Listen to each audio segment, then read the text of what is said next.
அஸ்ஸலாமு அலைக்கும் வரஹ்மத்துல்லாஹி வபரகாத்துஹு. அன்பிற்குரிய சகோதரர்களே, இணையதளத்தின் வழியாக இந்த நிகழ்ச்சியை பார்த்து கொண்டிருக்கக்கூடிய சகோதரர்களுக்கு இந்த நிகழ்ச்சி சவுதி அரேபியாவின் அல்கோபார் நகரில் உள்ள கொள்கை சகோதரர்களுக்காக நடத்தப்படுகின்ற நேரடி கேள்வி பதில் நிகழ்ச்சியாகும். இதை இணையதளம் வழியாக உலகில் உள்ள அனைவரும் பார்த்து பயன்பெற முடியும் என்றாலும் கேள்வி கேட்கக்கூடிய வாய்ப்பு அந்த அல்கோபார் நகரில் அந்த அரங்கத்தில் குழுமி இருக்கக்கூடிய சகோதரர்களுக்கு மட்டுமே இருக்கிறது.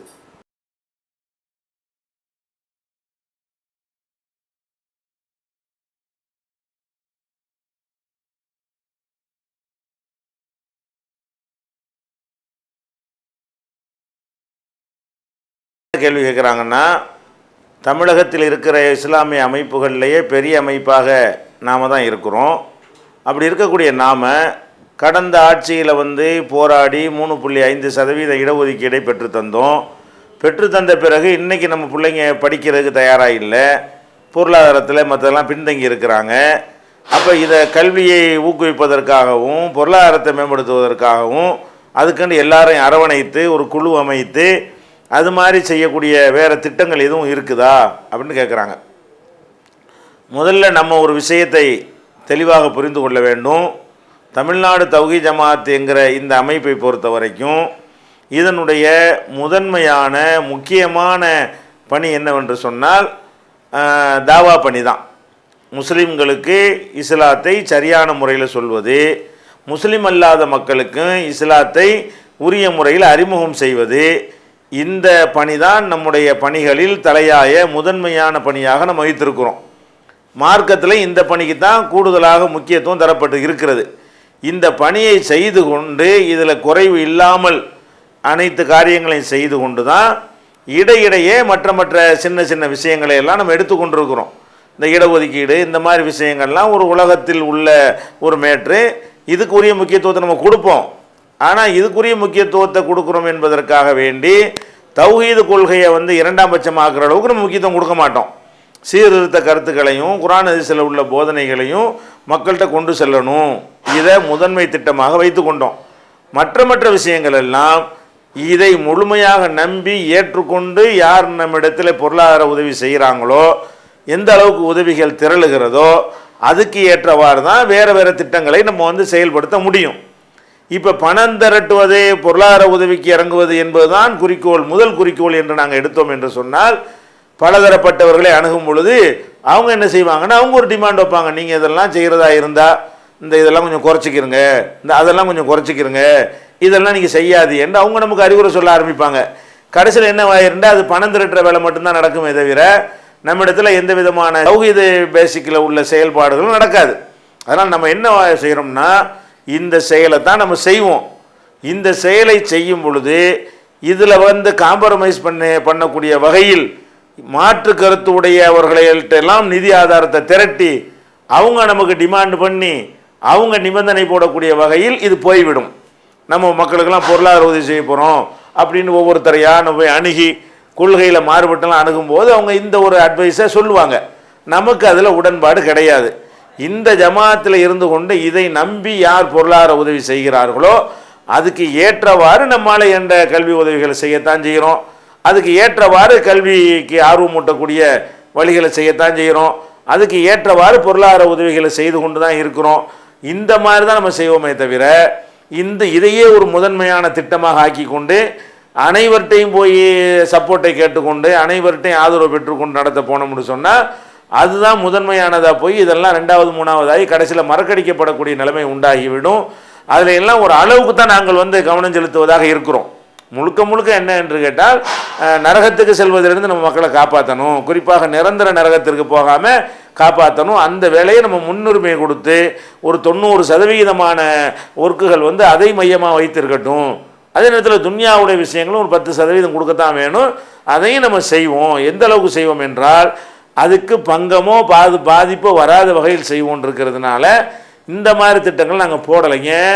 கல்விக்குன்னு நம்ம இறங்கினோம்னா பல கோடி ரூபாய்கள் அதுக்கு ஒரு பட்ஜெட் உள்ள ஒரு திட்டம். அது பொருளாதார உதவி எல்லாத்துக்கும் படிக்கிற அனைவருக்கும் உதவி செய்கிறேன்னா ஒரு மாணவனுக்கு உதவி செய்கிற போந்தாலே ஒரு பல லட்சங்கள் தேவைப்படுற ஒரு நிலைமையில் இருக்கிறோம். அப்போ பல பல கோடி ரூபாய்கள் தேவை உள்ள ஒரு ப்ராஜெக்ட் நம்ம கையில் எடுத்தோம் என்று சொன்னால் நம்ம ஜமாத்தை பொறுத்த வரைக்கும் ஏழைகளும் சாமானியர்களும் உள்ள ஒரு ஜமாத்து தான். பெரிய பெரிய கோடீஸ்வரர்கள்லாம் நம்ம ஜமாத்தில் பெரும்பாலும் இருக்க முடியாது, இருக்க மாட்டார்கள். ஏன்னு கேட்டால் அவங்க அவங்களுக்கு ஏற்றவாறு இந்த மார்க்கத்தை வளைக்கணும்னு அவங்க ஆசைப்படுறாங்க. நம்ம அனுபவத்தில் கண்டுட்டோம். அவங்க ஆடம்பரமாக ஒரு கல்யாணம் பண்ணுவாங்க, அதை கண்டிக்கக்கூடாதுன்னு விரும்புவாங்க. அந்த கல்யாணத்தில் நம்மளும் போய் கலந்து கொள்ளணும்னு ஆசைப்படுவாங்க. நம்ம கலந்து கொள்ளலைன்னு சொன்னால் அதுக்காக வேண்டி வெறுத்து ஓடி போயிடுவாங்க. அந்த வசதி உள்ளவர்களை பொறுத்த வரைக்கும் பெரிய பெரிய பொருளாதார நிபுணர்கள் வசதி உள்ளவர்களை பொறுத்த வரைக்கும் அவங்க மார்க்கம் அவங்களுக்கு வளையணும்னு நினைக்கிறாங்க. நாங்கள் அனுபவத்தில் அவங்க மார்க்கத்துக்கு வளைஞ்சு வர தயாராக இல்லை. அவங்க செய்யக்கூடிய ஆடம்பரம் சொகுசு அதையெல்லாம் அங்கீகரித்து கொண்டு ஒரு வழி இருந்தால் சொல்லுங்கள், அதை ஏற்றுக்கிறோன்னு இருக்காங்களே தவிர நீங்கள் செய்கிற இது தவறு அது தவறு, இந்த மாதிரி உழவு ஏன் செலவு பண்ணீங்க, இந்த காரியத்தை இப்படி செய்யலாமான்னு கேட்டால் அப்போ வேலையை பார்த்துட்டு போன்னு சொல்கிறாங்க. அப்போ இந்த மாதிரியான தனவந்தர்கள் தான் மிக அதிக அளவில் இருக்கிற காரணத்தினாலையும் நம்ம ஜமாத்தில் அந்த மாதிரியான தனவந்தர்கள் பெரிய அளவில் இல்லாத காரணத்தினாலையும் இதை ஒரு ஸ்கீமாக எடுத்து பெருசாவெல்லாம் திரட்ட இயலாது. சும்மா தத்துவம் கேட்குறதுக்கு நல்லா இருக்கலாம், ப்ராக்டிக்கலாக எடுத்துக்கிட்டோம்னு சொன்னால் அதெல்லாம் அவ்வளோக்கெல்லாம் நம்பி தரக்கூடிய அளவில் அவங்களும் இல்லை, நம்ம போய் கேட்குற அளவுலையும் இல்லை. நம்ம போய் இந்த மாதிரி டிமாண்டுகள் வைத்து தான் அவங்க செய்கிறதுக்கு தயாராக இருக்கிறாங்க. அதனால் அது இன்ஷா அல்லாஹ் நமக்கு அல்லாஹ் என்ன தர்றானோ அதை கொண்டு செய்வதாக இருக்குமே தவிர இதுக்கெல்லாம் சும்மா பொய் சொல்லி நம்ம மக்களை ஏமாத்துறதுக்கு நம்ம தயாராக இல்லை. அது முதன்மையான திட்டமாக நாங்கள் எடுத்துக்கொள்ளலாம். ஆர்வம் ஊட்டுவோம், கல்விக்கு ஆர்வம் ஊட்டுவோம். பொருளாதார உதவி கேட்டாங்கன்னா எங்கள்கிட்ட என்ன இருக்குதோ அதுக்கு தகுந்த மாதிரி செய்வோம். அப்படி தான் அந்த பணிகளை செய்து கொண்டிருக்கிறோம்.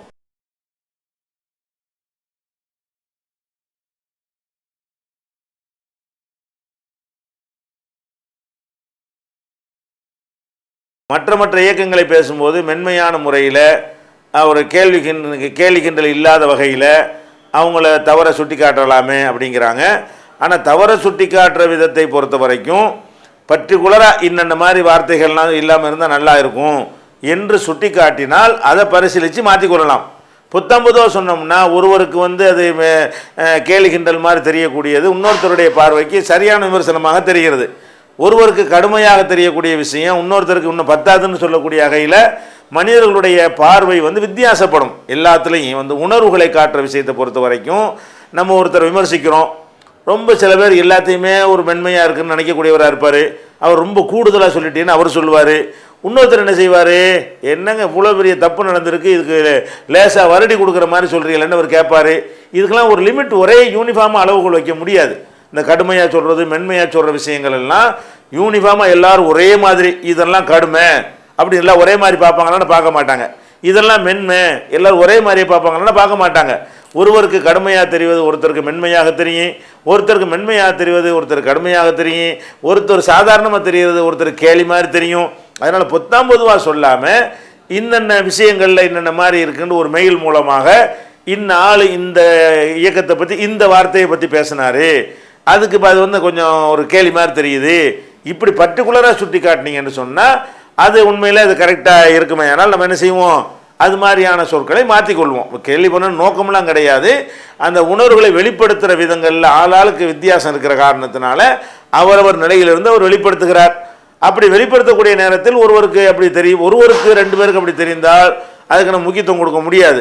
பரவல அனைவருக்கும் அது மாதிரி தெரிஞ்சு அதிகமான பேருக்கு அப்படி தெரியுமையானால் அது மாதிரியான சொற்களை நம்ம என்ன செய்யலாம், மாற்றிக்கிடலாம். இது எல்லாருக்கும் ஒரே பார்வை நிச்சயமாக இருக்காது. ஒருவருக்கு இருக்கிற பார்வை அனைவருக்கும் இருக்கும் நம்ம எதிர்பார்க்க முடியாது.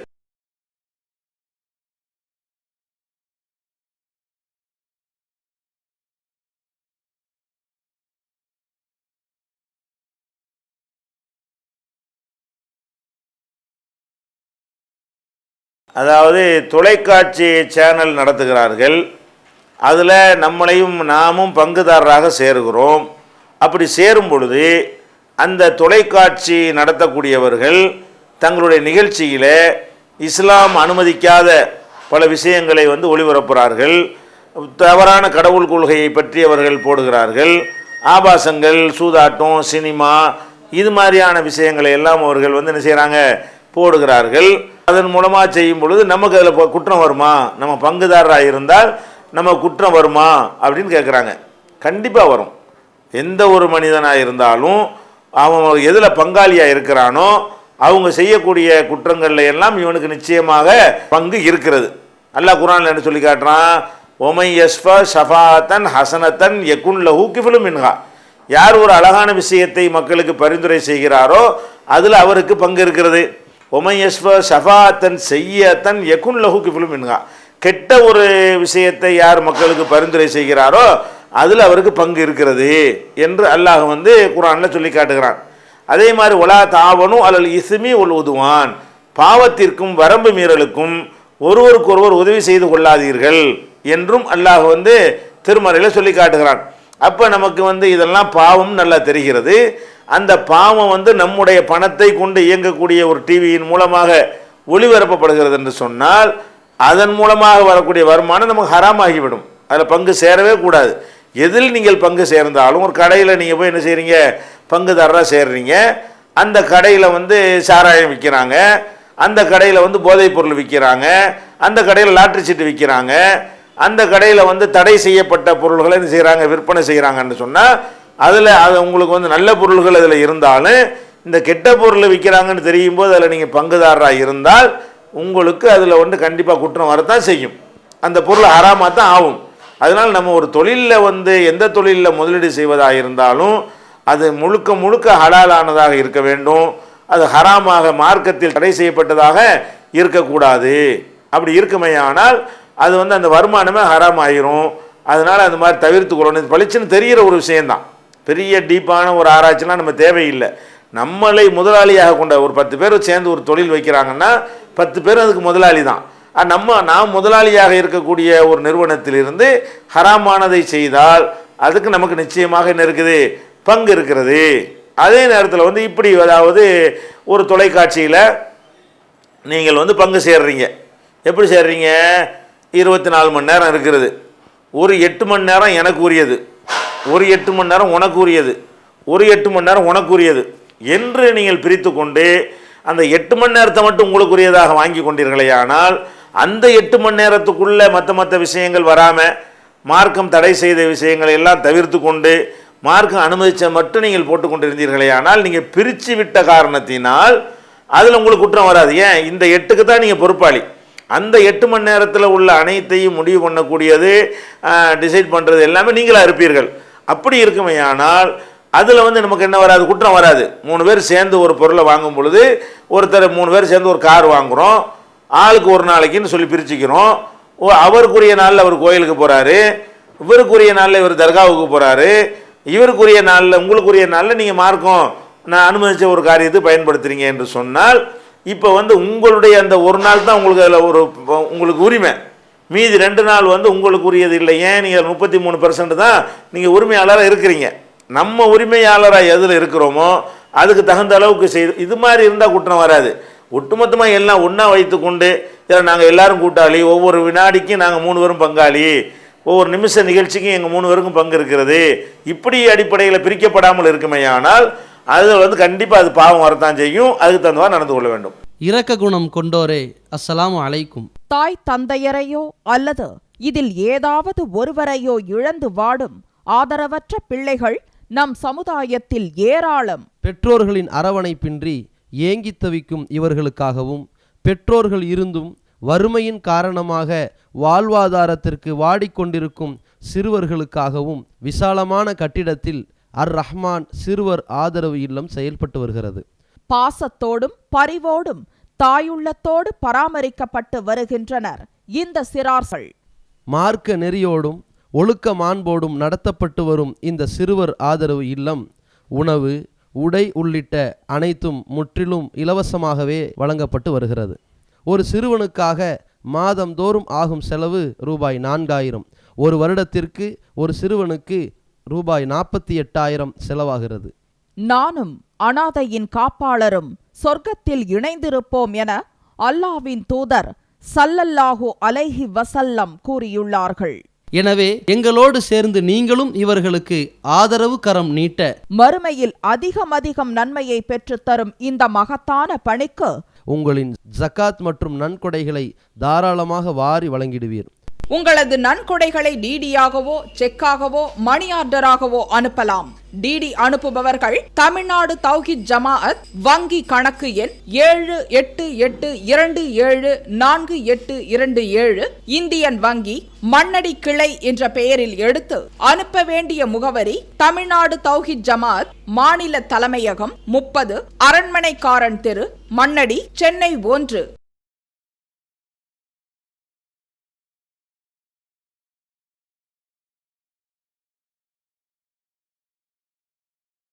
வரதட்சணை வாங்கி நடத்தக்கூடிய திருமணத்திற்கு பிறகு அவர்கள் அளிக்கிற விருந்தில் நம்ம கலந்து கொள்ளலாமா? திருமண சபைகளில் சில பிதஅத்துகளை செய்கிறார்கள். அந்த சபைகளில் கலந்து கொள்ளாமல் அதுக்கு பிறகு அவங்க வலிமா விருந்து கொடுத்தார்களேயானால் அதில் கலந்து கொள்ளலாமா அப்படிங்கிறது அவங்களுடைய கேள்வி. முதல் மேட்ரு என்னென்னு கேட்டால், திருமணம் என்பது நபிகள் நாயகம் ஸல்லல்லாஹு அலைஹி வஸல்லம் உடைய ஒரு சுன்னத். அது எப்போ சுன்னத்தாக ஆகும் என்று சொன்னால், நபிகள் நாயகம் ஸல்லல்லாஹு அலைஹி வஸல்லம் காட்டி தந்த முறையில் நடந்தால், அவங்க காட்டி தந்ததுக்கு முரண் இல்லாத வகையில் நடந்தால்தான் அந்த திருமணமே சுன்னத்தான திருமணம் என்று ஆகும். அது சுன்னத்தான திருமணம் என்று ஆனால்தான் அதை ஒட்டி கொடுக்கக்கூடிய விருந்து வலிமா என்றும் ஆகும். இவர்கள் எப்போ நபி வழிப்படி அந்த திருமணத்தை நடத்தலையோ, நபி வழிக்கு மாற்றமாக அந்த திருமணம் நடந்தேறி இருக்கிறதோ, அதுக்கு பிறகு அவங்க கொடுக்குற விருந்து இஸ்லாம் சொல்லக்கூடிய சுன்னத்தான கல்யாணத்துக்கு கொடுக்கக்கூடிய வலிமாவாக அது ஆக முடியாது. இப்போ ஒரு முஸ்லீம் அல்லாத ஒருத்தர் ஒரு கல்யாணம் பண்ணிட்டு விருந்து கொடுக்குறாரு, அதை வலிமான்னு நம்ம சொல்ல முடியுமா? அதுவும் திருமண விருந்து தான். வலிமான்னு சொல்லுவோமாண்டா சொல்ல மாட்டோம். ஏன்னு கேட்டால், அது இஸ்லாம் சொல்லக்கூடிய முறையில் அந்த திருமணம் கண்டிப்பாக நடந்திருக்காது. அதை ஒட்டி கொடுக்குற ஒரு விருந்து என்ன இருக்காது, வலிமாங்கிற அந்தஸ்து வராதுன்னு சொல்கிறோம் இல்லையா?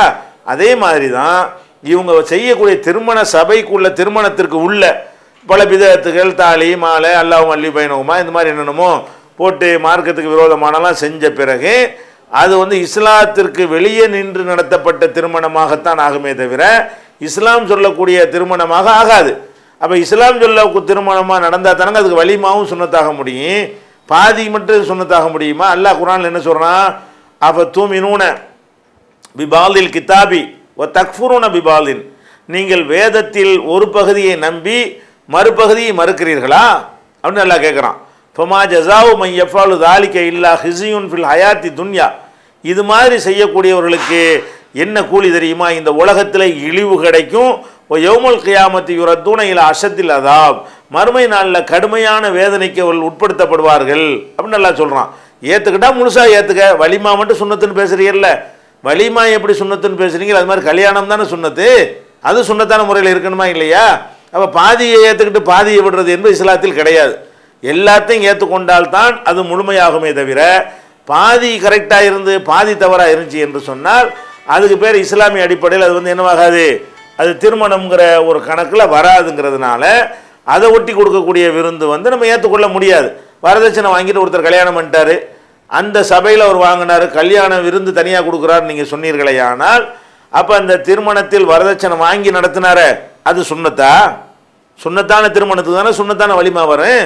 வரதட்சணை வாங்கி எப்போ கல்யாணம் நடத்தி விட்டாரோ அது இஸ்லாமிய திருமணம் அல்ல, சுன்னத்தான திருமணம் அல்ல, குர்ஆனுக்கு எதிரான ஒரு திருமணம். குர்ஆன் குடுன்னு சொல்லுது, ஆத்துன் நிசா சதுகாத்திஹின்ன நிஹலா, பெண்களுக்கு மகர் தொகையை கொடுத்து விடுங்கள், மனமோந்து கொடுத்து விடுங்கள் என்று அல்லாஹ் சொல்லி காட்டுகிறான். இவங்க அங்கிருந்து மனம் கசந்து ஒரு பொருளை வாங்கி கொண்டு இதை இஸ்லாமிய கல்யாணம்னு சொல்வார்களே, ஆனால் இது இஸ்லாமிய நிக்காக, இது சுன்னத்தான நிக்காக சுன்னத்தானதா இல்லை என்று சொன்னால் அதில் கொடுக்குற வலிமா நீங்கள் அங்கீகரித்தா என்ன அர்த்தமாகவும் தெரியுமா? அது அந்த திருமணத்தை நீங்கள் அங்கீகரிக்கிறதாகவும், ஓ இப்படி செய்யலாம் போல இருக்க. நம்ம எதுக்காண்டி இதெல்லாம் வெறுக்க சொல்லுது? தீமை ஒளிகிறதுக்கு தான். நீங்கள் இந்த டெக்னிக்கை நீங்கள் ஒரு குறுக்கு வழியை கையாண்டிங்கன்னு வைங்க, அப்போ எல்லாம் என்ன செய்வாங்க, நம்ம டவுரி வாங்கி கல்யாணம் பண்ணிக்கிறோம், கல்யாணத்துக்கு தான் சபைக்கு வரமாட்டாங்க, திங்கிறதுக்கெல்லாம் வந்துடுவாங்க அப்படின்னு நினைத்தா ஒளியுமா? அது அந்த செயலை செய்கிறதுக்கு வெட்கப்படணும். எதுக்காக வேண்டி தீமையை கண்டா மார்க்கம் புறக்கணிக்க சொல்லுது? ஒன்று கையால் தடுக்க சொல்லுது, அப்புறம் வாயால் தடுக்க சொல்லுது, முடியலைன்னா மனசால் வெறுக்க சொன்னது காரணம் என்ன? இப்படி எல்லாரும் அந்த புறக்கணித்தார்களே ஆனால் அவன் வெட்கப்படுவான். இப்படி மக்கள் மத்தியில் வெட்கப்பட்டு ஆட்கள்லாம் வரமாட்டேங்கிறாங்க, கேவலமாக இருக்குது, வரதட்சணை வாங்கிட்டியாமலான்னு கேள்வி பண்ணுறாங்கன்னு நினைத்து கொண்டு அப்படியே குறைந்து விடும் என்பதற்காக அதுவும் ஒரு காரணம். அதுதான் ரசூலுல்லாஹ் காரணத்தை சொல்லாட்டாலும் அதில் அது ஒரு நன்மை இருக்கிறது. நீங்கள் பாட்டுக்கு அந்த இடத்துல வந்துக்கிட்டு கரெக்டாக இருக்குது, அதுக்கு அதனால் வலிமான் நான் கலந்துக்கிறோம், அதுக்கு முந்தி நடந்ததை பற்றி எங்களுக்கு கவலை இல்லை, இப்படி சொல்கிறதுக்கு இஸ்லாத்தில் என்ன இல்லை, இடமில்லை. எல்லாமே கரெக்டாக இருக்கணுமா? முழுசும் ஒருத்தர் தொழுகிறாருன்னு சொன்னால் பாதி 2 ரக்காத்துக்கு ஒழுவோடு இருந்து 2 ரக்காத்து ஒழுவு இல்லாமல் தொழுதா கூடுமா? ஒழு முறிஞ்சு போச்சுன்னா முடிஞ்சு வச்சுக்காத, முழுசாக இருக்கணும், எல்லாமே முழுமையாக இருக்கணுமே தவிர ஒருத்தர் நோன்பு வச்சுட்டு லொஹரோட நோன்பு முறிச்சுவிட்டு எனக்கு பாதி நோம்புண்டா ஒத்துக்கிற முடியுமா?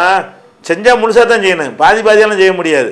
அந்த மாதிரி இவங்க என்ன செய்கிறாங்கன்னா பாதி பாதியாக செய்கிறது அல்லாஹ் கோபத்தை தான் ஏற்படுத்துது, அது செய்யாமல் இருந்துட்டு போயிடலாம். அப்போ எந்த ஒரு மார்க்கத்தை நீங்கள் ஏற்றுக்கொண்டாலும் சரி தான், அதில் வந்து முழுமையாக நீங்கள் ஏற்றுக்கொள்ளணும். உங்களுக்கு சாதகமான பாதியை எடுத்துக்கொண்டு பாதகமான பாதியை விட்டீங்கன்னா அல்லாஹ் உலகத்திலே கேவலப்படுத்திடுமா, மறுமையிலையும் கடுமையான தண்டனை இருக்குது. அப்போ நம்ம அந்த நிலைக்கு வர்றோமா இல்லையா? இவன் என்ன பண்ணுறான், அன்னைக்காக மின் சுண்ணத்தின்னு ஓதி ஏமாற்றி கொண்டு, இது சுண்ணத்து வலிமா விருந்து மக்களை ஏமாற்றி கொண்டு கல்யாணத்தை அவ்வளோ அனாச்சாரங்களும் நடத்தி முடிக்கிறான்னு சொன்னால் இவன் அல்லாஹ் பற்றி கிண்டல் பண்ணுறானா இல்லையா? அந்த ஒரு அடிப்படையில் தான் நம்ம பார்க்க வேண்டும். அது அந்த திருமணத்தை ஒட்டி நடந்தாலும் நீ என்ன செய்யக்கூடாது, வலிமாங்கிற பேரில் போய் கலந்து கொள்ளக்கூடாது. நீ வலிமா கொடுக்குறோம், கல்யாணத்தை போது ஒழுங்காக பண்ணுறா, அப்புறம் வலிமா 2வது பேசுவோம். கல்யாணமே ஒழுங்கான முறையில் பண்ணல, அப்புறம் என்ன உனக்கு வலிமா பற்றி பேசுகிற நீ? அப்படின்னு தான் நம்ம வந்து நடந்து கொள்ளணும். இது வந்து ஒரு குறுக்கு வழி மாதிரி, எல்லா தீமைகளையும் வந்து அங்கீகரிக்கிறதுக்கு ஒரு குறுக்கு வழி மாதிரி இது போய்விடும்.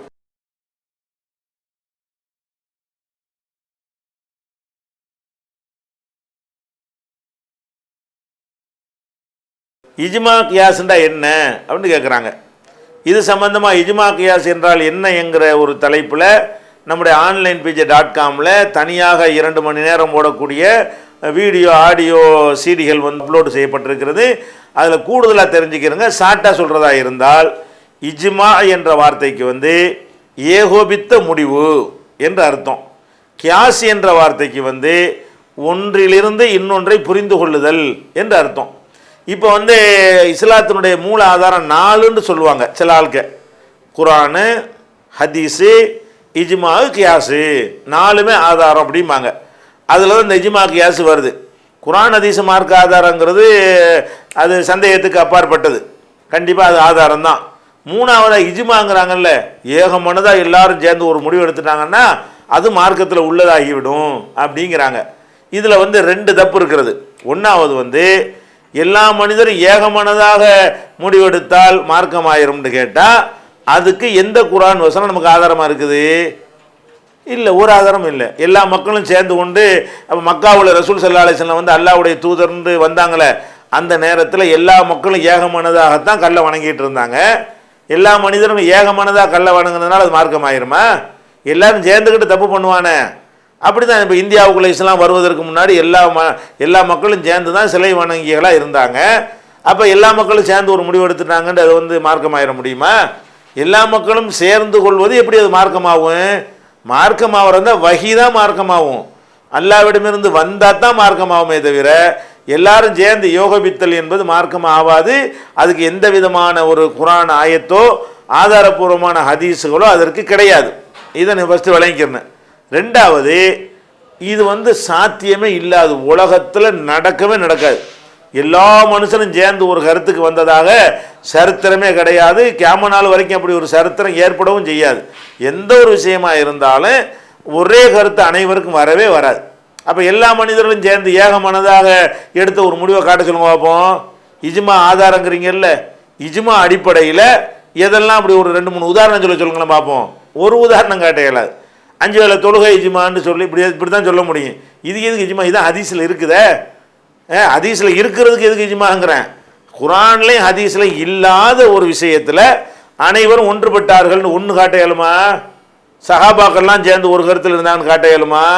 தாபீன்கள்லாம் சேர்ந்து ஒரு கருத்து இருந்தான்னு காட்ட முடியுமா? காட்டவே முடியாது. இன்றைக்கி உள்ள காலத்தில் எல்லா முஸ்லீம்களும் சேர்ந்து மார்க்க விஷயத்தில் குரான் ஹதீஸில் இல்லாத ஒரு விஷயத்தில் ஒத்த கருத்துக்கு வந்தாங்கன்னு உங்களுக்கு சொல்ல இயலுமா? இஜ்மாங்கிறது சாத்தியமே அற்றது, கியாமத் நாள் வரைக்கும் ஏற்படாது.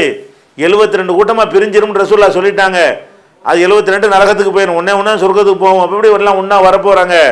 அன்னையிலேருந்து இன்னைக்கு வரைக்கும் எல்லாரும் ஒன்றாவது ஒரு ஆதாரமா? எல்லாரும் ஒன்றா சேர்ந்து ஒரு முடிவெடுத்து ஆதாரமாயிருமா? அதுவே பேசிக்கு தப்பாக இருக்கிறது. அப்படி நடக்கவாது செய்யுமா? அறிவுக்காது பொருந்தணும்ல. அது எப்படி எல்லாரும் சேர்ந்து ஒன்றா வர முடியும்? எந்த காலத்தில் வந்தாங்க? கியாமத் நாள் வரைக்கும் வர முடியாது. கடந்த காலத்தில் வந்ததும் கிடையாது, இனி ஒரு காலத்தில் என்ன செய்யாது. அது மாதிரி இது எப்போ வேணா இஜ்மா இருக்கலாம். மக்கள் தொகை ரொம்ப குறைவாக இருந்த ஆதம் அலைஹிஸ்ஸலாமுடைய காலத்தில் வேணும்னா இருந்த மக்களே ஒரு 10 பேர் இருப்பாங்க, 10 பேர் ஒரு கருத்தில் இருந்திருப்பாங்களே தவிர, மக்கள் தொகை தாறுமாற பெருகிவிட்ட காலங்களில் எல்லாம் ஒரு காலத்திலையும் ஒரு தலைமுறையிலையும் எல்லாரும் சேர்ந்து ஒரு கருத்துக்கு வந்தாங்கன்னு நடக்காது. அதனால இஜ்மாங்கிறது பொய். இஜ்மாங்கிறது உலகத்தில் இல்லவே இல்லவே இல்லை. இதான் விஷயம். பொய்யை வந்து ஆதாரமாக காட்டுறாங்க. குர்ஆன் ஹதீஸ் ஆதாரமாக எல்லாரும் சேர்ந்து முடிவெடுத்தா அது ஒரு ஆதாரங்கிறீங்களா? எல்லாரும் சேர்ந்து இப்போ முடிவெடுப்பான்? நடக்குமா? இதுங்க நடக்காதப்பட்ட ஆதாரம்ங்கிறீங்க. அப்படி எடுத்தாலும் ஆதாரம் ஆகாது. இதுதான் இஜ்மா. இஜ்மான்னா பொய்ன்னு விளங்கிருங்க. ஏகோபித்த முடிவு உலகத்தில் இல்லை. கியாஸ்ண்டா என்ன? அது உண்டு. கியாஸ்ன்னு தனியாக ஒரு ஆதாரமாக அதை சொல்லக்கூடாது. கியாஸ்ண்டா என்னன்னு கேட்டால், நேரடியாக ஒன்றை நம்ம சொல்லுவோம், அது அதனுடைய நேரடி அர்த்தம். நேரடியாக சொல்லும் பொழுது அதில் உள்ளடக்கமாக ஒரு கருத்து அடங்கி இருக்கும். அந்த கருத்து தான் கியாஸ் என்பது. உதாரணமாக வந்து உங்களுடைய பெற்றோர்களை வந்து ஒலா தக்குல்லஹுமா உஃபின், பெற்றோரை வந்து சீன்னு சொல்லாதீங்க அப்படின்னு இருக்குது. இப்போ இந்த சீன்னு சொல்லாதீங்க என்றதிலிருந்து அடிக்கக்கூடாதுங்கிற கருத்து இருக்குமா இல்லையா? ஆனால் வார்த்தை வந்து சீ சொல்லாததான். சீன்னு சொல்லக்கூடாது, சீன்னு சொல்லக்கூடாதுன்னு இருக்குனால நான் செருப்பு கட்டி அடிப்பேன் வாப்பாவை, அப்படி அடிக்க முடியுமா? அடிக்க முடியாதீங்க. சீ என்று சொல்லாதே என்று சீங்கிறது கடைசி நிலையில் உள்ளது. இந்த கடைசி நிலையில் உள்ளதை நீங்கள் சொல்லக்கூடாதுன்னு சொன்னால் அதை விட பெருசு எப்படி நீங்கள் சொல்லலாம்? அப்படிங்கிற அடிப்படையில் அது கூடாதுங்கிறது இது ஆதாரமாக காட்டுவோம். ஒருத்தன் தகப்பனை அடிக்கலாமான்னு கேட்குவான், நம்ம என்ன ஆதாரம் காட்டுவோம்? சீ என்று சொல்லாதுன்னு காட்டுவோம். இதில் எங்கே இருக்குமா? அது நேரடியாக இல்லைடா, உள்ளுக்கு இருக்கா இல்லையா? உள்ளுக்கு இருக்கிறத விளங்குறதுக்கு பேர் தான் கியாஸ். சீன்னு சொல்லாதைக்கு சீன்னு சொல்லாதுன்னு அர்த்தம் செஞ்சோம்னா அது நேரடி அர்த்தம். அதில் அடிக்கக்கூடாது, அவங்கள வந்து புண்படுத்தக்கூடாது, அவங்கள சபிக்கக்கூடாது, அவங்கள பட்டினி போடக்கூடாது, இப்படி எல்லாம் அர்த்தம்லாம் அதில் அடங்கி இருக்குதான்னா அடங்கி தான் இருக்குது. இதுதான் கியாஸுங்கிறது. அதே மாதிரி வந்து இப்போ ரசூல் ஸல்லல்லாஹு அலைஹி வஸல்லம் செஞ்சாங்க. ஒரு மனிதர் வந்து கோபமாக இருக்கார், கடுமையான ஒரு ஜட்ஜு, நீதிபதி. அப்போ நீதிபதி என்ன செய்கிறாருன்னா பயங்கரமான யார் மேலேயோ கோபத்தில் இருக்கிறார். கோபமாக இருக்கும்போது நீதிபதியாக உட்காந்து தீர்ப்பளிக்கலாமான்னா கூடாது. ரசூல் ஸல்லல்லாஹு அலைஹி வஸல்லம் சொன்னாங்க, லா யக்லில் காலி ஓஹோ யக்லி ஹீன கல்பான். கோபமாக இருக்கும் பொழுது அவர் வந்து ஒரு நீதிபதி தீர்ப்பளிக்கக்கூடாது அப்படின்ட்டாங்க. ஒருத்தர் கோபமாக இருக்கும்போது என்ன செய்வார்னா இவன் வாதத்தையும் ஒழுங்காக கேட்க மாட்டார், அவன் வாதத்தையும் ஒழுங்காக கேட்க மாட்டார். கோபம் ஆத்திரக்காரனுக்கு புத்தி மட்டு. இப்போ ஆத்திரம் வந்துருச்சோ மூளை வந்து வேலை செய்யாது, சரியாக ஷார்ப்பாக வேலை செய்யாது. ஆத்திரம் அடங்கி நார்மலுக்கு வந்த பிறகு தான் ரெண்டு விஷயத்தையும் கிரகிக்க முடியும். அப்போ அறகுறையாக உள்வாங்கி கொண்டு தீர்ப்பளித்தால் தீர்ப்பும் தப்பாக மாறிவிடும். அதனால என்ன செய்கிறோம்? கோபமாக இருக்கும்போது தீர்ப்பளிக்காதே ரசூலுல்லாஹ் சொல்லிட்டாங்க. இது டைரெக்டாக உள்ளது. அதே நேரத்தில் வந்து ஒரு ஆள் என்ன செய்கிறாருன்னா வந்து காலையிலேருந்து சாயந்தரம் வரைக்கும் தண்ணி குடிக்கிறாரு, ஏசியில் உட்காந்துருக்காரு, யூரின் பயங்கரமாக வந்து யூரின் வந்து முட்டிக்கிட்டு நிற்கிது. இப்போ போய் தீர்ப்பளிக்கலாமான்னா கூடாதுன்னு சொல்லுவோம். ஏன்? இவர் யூரினை அடக்கிக்கிட்டு போய் அங்கே நின்றாருன்னு சொன்னால் இவருக்கு ஒழுங்காக கேட்க இயலாது அந்த வாதத்தை. ஆனால் இதுக்கு ஹதீஸ் ஒன்றும் கிடையாது. யூரின் வரும்போது அடக்கிக்கிட்டு போய் தீர்ப்பளிக்கலாமான்னு கேட்டிங்கன்னா அப்படியான ஒரு கருத்தில் ஹதீஸ் கிடையாது. ஆனால் நம்ம என்ன செய்வோம்? கோபமாக இருக்கும்போது தீர்ப்பளிக்கக்கூடாதுங்கிற அந்த ஹதீஸை சொல்லி இந்த இதையும் அது கட்டுப்படுத்தும்னு நம்ம சொல்கிறோம். எதை? சிறுநீரை மலை ஜலத்தை அடக்கி கொண்டு அது நீங்கள் தீர்ப்பளிக்கக்கூடாது. ஏன்? கோபமாக இருக்கும்போது ஏன் தீர்ப்பளிக்கக்கூடாதுன்னு சொன்னோமோ அதே காரணம் இதுக்கும் பொருந்தும். கோபமாக இருக்கும்போது ஏன் தீர்ப்பளிக்க வேண்டாம்னு சொன்னோம்? ஒழுங்காக ரெண்டையும் ரிசீவ் பண்ண மாட்டான். அப்போ மலைஜலத்தை அடக்கி கொண்டு ரிசீவ் பண்ணுவானா? அப்பவும் ஒழுங்காக ரிசீவ் பண்ண மாட்டான். எப்படா முடிப்போம் எப்படா போவோம் நின்றுக்கிட்டு இருந்தான்னு சொன்னால் நிதானித்து அதை கேட்க மாட்டான். அப்போ இதில் வந்து ஒரு நீதிபதி தீர்ப்பளிக்கக்கூடாது என்று சொன்னதற்கு உரிய ஹதீஸை மலைஜலத்தை அடக்கி கொண்டு தீர்ப்பளிக்காத என்பதற்கு கொண்டாந்து பொறுத்துற காரணம் இதுதான் கியாஸுங்கிறது. இது சொன்னது இவ்வளவு தான். அதில் இதெல்லாம் அடங்குமா அடங்காதா? எதுக்கு சொன்னாங்க? சடங்கா? கோவம் உள்ளவன் தீர்ப்பளித்தா என்ன ஏற்படுமோ அதானே இப்பவும் ஏற்பட போகுது. இந்த மாதிரி விளங்குறதுக்கு பேர் தான் கியாஸ். இந்த கியாஸுக்கு நிறைய உதாரணங்கள்லாம் சொல்லி அந்த இஜ்மா கியாஸ் என்றால் என்ன, கியாஸ் என்றால் என்னன்ற அந்த சீடியை நீங்கள் பார்த்து தெரிஞ்சுக்கிறலாம். இது வந்து கியாஸ்ன்ற ஒரு மூணாவது ஆதாரமாகலாம் சொல்லக்கூடாது. குர்ஆன் ஹதீஸ் ஆதாரம், குர்ஆன் ஹதீஸில் நேரடியாக உள்ளதும் ஆதாரம், மறைமுகமாக உள்ளதும் ஆதாரம், இப்படின்னு விளங்கி கொள்ள வேண்டும். அவ்வளோதான். இரக்க குணம் கொண்டோரே அஸ்ஸலாமு அலைக்கும். தாய் தந்தையரையோ அல்லது இதில் ஏதாவது ஒருவரையோ இழந்து வாடும் ஆதரவற்ற பிள்ளைகள் நம் சமுதாயத்தில் ஏராளம் ஏராளம். பெற்றோர்களின் அரவணைப்பிற்கு ஏங்கி தவிக்கும் இவர்களுக்காகவும், பெற்றோர்கள் இருந்தும் வறுமையின் காரணமாக வாழ்வாதாரத்திற்கு வாடிக்கொண்டிருக்கும் சிறுவர் சிறுமிகளுக்காகவும் விசாலமான கட்டிடத்தில் அர்-ரஹ்மான் ஆதரவு இல்லம் செயல்பட்டு வருகின்றது. பாசத்தோடும் பரிவோடும் தாயுள்ளத்தோடும் பராமரிக்கப்பட்டு வருகின்றனர் இந்த சிறுமியர்கள். மார்க்க வழிகாட்டுதலுடனும் ஒழுக்க மாண்போடும் நடத்தப்பட்டு வரும் இந்த ஆதரவு இல்லம் உணவு, உடை உள்ளிட்ட அனைத்தும் முற்றிலும் இலவசமாகவே வழங்கப்பட்டு வருகிறது. ஒரு சிறுமிக்காக ஒரு மாதத்திற்கு 4000 ரூபாய் செலவாகிறது. ஒரு சிறுமிக்கு ஆண்டுதோறும் ரூபாய் 48,000 செலவாகிறது. நானும் அனாதையின் காப்பாளரும் சொர்க்கத்தில் இணைந்திருப்போம் என அல்லாஹ்வின் தூதர் ஸல்லல்லாஹு அலைஹி வஸல்லம் கூறியுள்ளார்கள். எனவே எங்களோடு சேர்ந்து நீங்களும் இவர்களுக்கு ஆதரவு கரம் நீட்ட, மறுமையில் அதிகம் நன்மையை பெற்றுத்தரும் இந்த மகத்தான பணிக்கு உங்களின் ஜக்காத் மற்றும் நன்கொடைகளை வாரி வழங்கிடுவீர். உங்களது நன்கொடைகளை டிடியாகவோ செக்காகவோ மணி ஆர்டராகவோ அனுப்பலாம். டிடி அனுப்புபவர்கள் தமிழ்நாடு தௌஹீத் ஜமாஅத் வங்கி கணக்கு எண் 7882748227 இந்தியன் வங்கி மண்ணடி கிளை என்ற பெயரில் எடுத்து அனுப்ப வேண்டிய முகவரி தமிழ்நாடு தௌஹீத் ஜமாஅத் மாநில தலைமையகம் 30 அரண்மனைக்காரன் தெரு, மண்ணடி, சென்னை 1.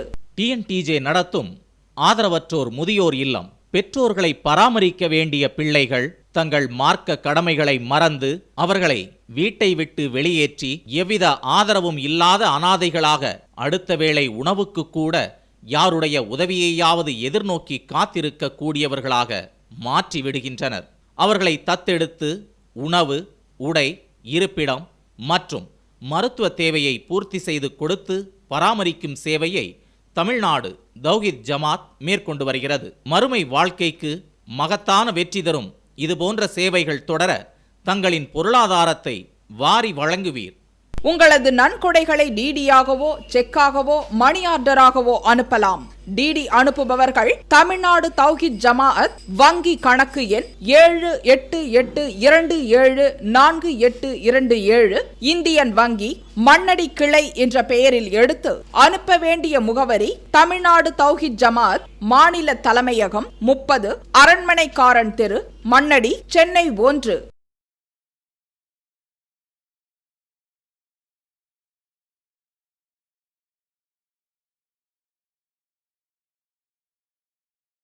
அதாவது முதல்ல வர்றவங்களுக்கு கூடுதலான நன்மை இருக்கிறது என்பதை விளக்குவதற்காக நபி ஸல்லல்லாஹு அலைஹி வஸல்லம் சொன்னாங்க, யார் முதல்ல வர்றாரோ ஒரு ஒட்டகத்தை குர்பானி கொடுத்த நன்மை கிடைக்கும், அப்புறம் மாடு, அப்புறம் அப்படி முட்டை வரைக்கும் என்ன செய்யுது ரசூல் ஸல்லல்லாஹு அலைஹி வஸல்லம் சொல்கிறாங்க.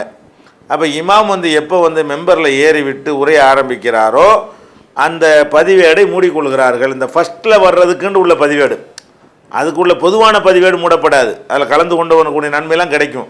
முதல்ல வருபவர்களுக்குங்கிற ஒரு கணக்கு இருக்குல்ல, முதல்ல வருதல் என்பது இமாம் மெம்பரில் ஏறுற வரைக்கும் தான். ஏறிட்டார்னு சொன்னால் அந்த முதல்ல வந்தாங்கன்ட்டு ஜும்மாவுக்கு கிடைக்கிற நன்மையை விட கூடுதல் நன்மை ஒன்று கிடைக்கிறதுல, ஒட்டகத்தை குர்பானி அந்த மாதிரி நன்மை, அதுதான் மூடி வைக்கப்படுகிறது. இப்போ ஜும்மா மெம்பரில் ஏறணும்னு ஒருத்தர் வர்றாருன்னு வைங்களேன், வந்தார்னா அவர் உட்காந்துடக்கூடாது. ஏன் உட்காரக்கூடாதுங்கிறோம்? ரசூல் ஸல்லல்லாஹு அலைஹி வஸல்லம் அவர்கள் ஒரு நாள் உரை நிகழ்த்தி கொண்டிருக்கும் பொழுது அந்த சலீக்கு என்கிற ஒரு பேருடைய சஹாபி வருவார், என்ன செய்வார்னா நறுக்குன்னு உட்காந்துருவார். அப்போ நபி ஸல்லல்லாஹு அலைஹி வஸல்லம் மெம்பரில் இருக்கிறனால பளிச்சுன்னு அவங்க தெரிஞ்சு போயிடும். அது எந்திரிச்சு என்ன செய்வாங்க, நீ ஹல் சல்லைத்த ரக்காத்தை, நீ 2 ரக்காத்து நீ தொழுதியான்னு கேட்பாங்க. அவர்லா இல்லைன்னு சொல்லுவார். அப்போ ரசூல் ஸல்லல்லாஹு அலைஹி வஸல்லம் சொல்கிறாங்க, கும் ஃப சல்லி ரக்காத்தை, நீ எழுந்து 2 ரக்காத் தொழுன்னு சொல்லுவாங்க. அப்போ ஒருத்தர் வந்தார், 2 ரக்காத் தொழாமல் உட்காந்துட்டார், அதை கண்ணால் பார்க்குறாங்க, எழுப்பி விட்டு 2 ரக்காத் தொழுவுங்கிறாங்க. அதில் என்ன வழங்குது? இமாம் ஹுத்பா ஓதுனாலும் சரி தான், வந்தோம்னா 2 ரக்காத் தொழுவு தான் என்ன செய்யணும், உட்காரணும். இது தெளிவான ஒரு நஸ் இருக்கிற, தெளிவான ஒரு ஆதாரம் இருக்கிற காரணத்தினால நம்ம என்ன செய்யணும், வந்தால் தொழுதுட்டு தான் உட்காரணுமே தவிர, ஆனால் நம்ம தொழுதுட்டு உட்கார்ந்ததுனால ஜும்மாவுடைய கேட்ட நன்மை நம்ம இழந்துட மாட்டோம்.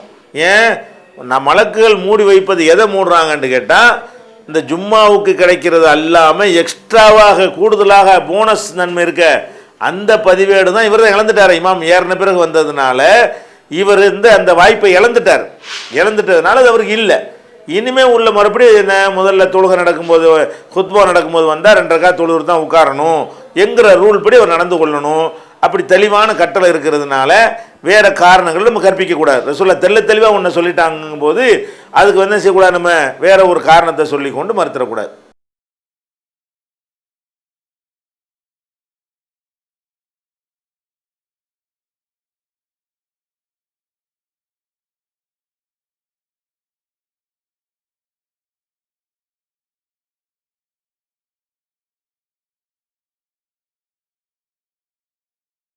அதாவது என்ன கேட்குறாங்கன்னா, ஒருவர்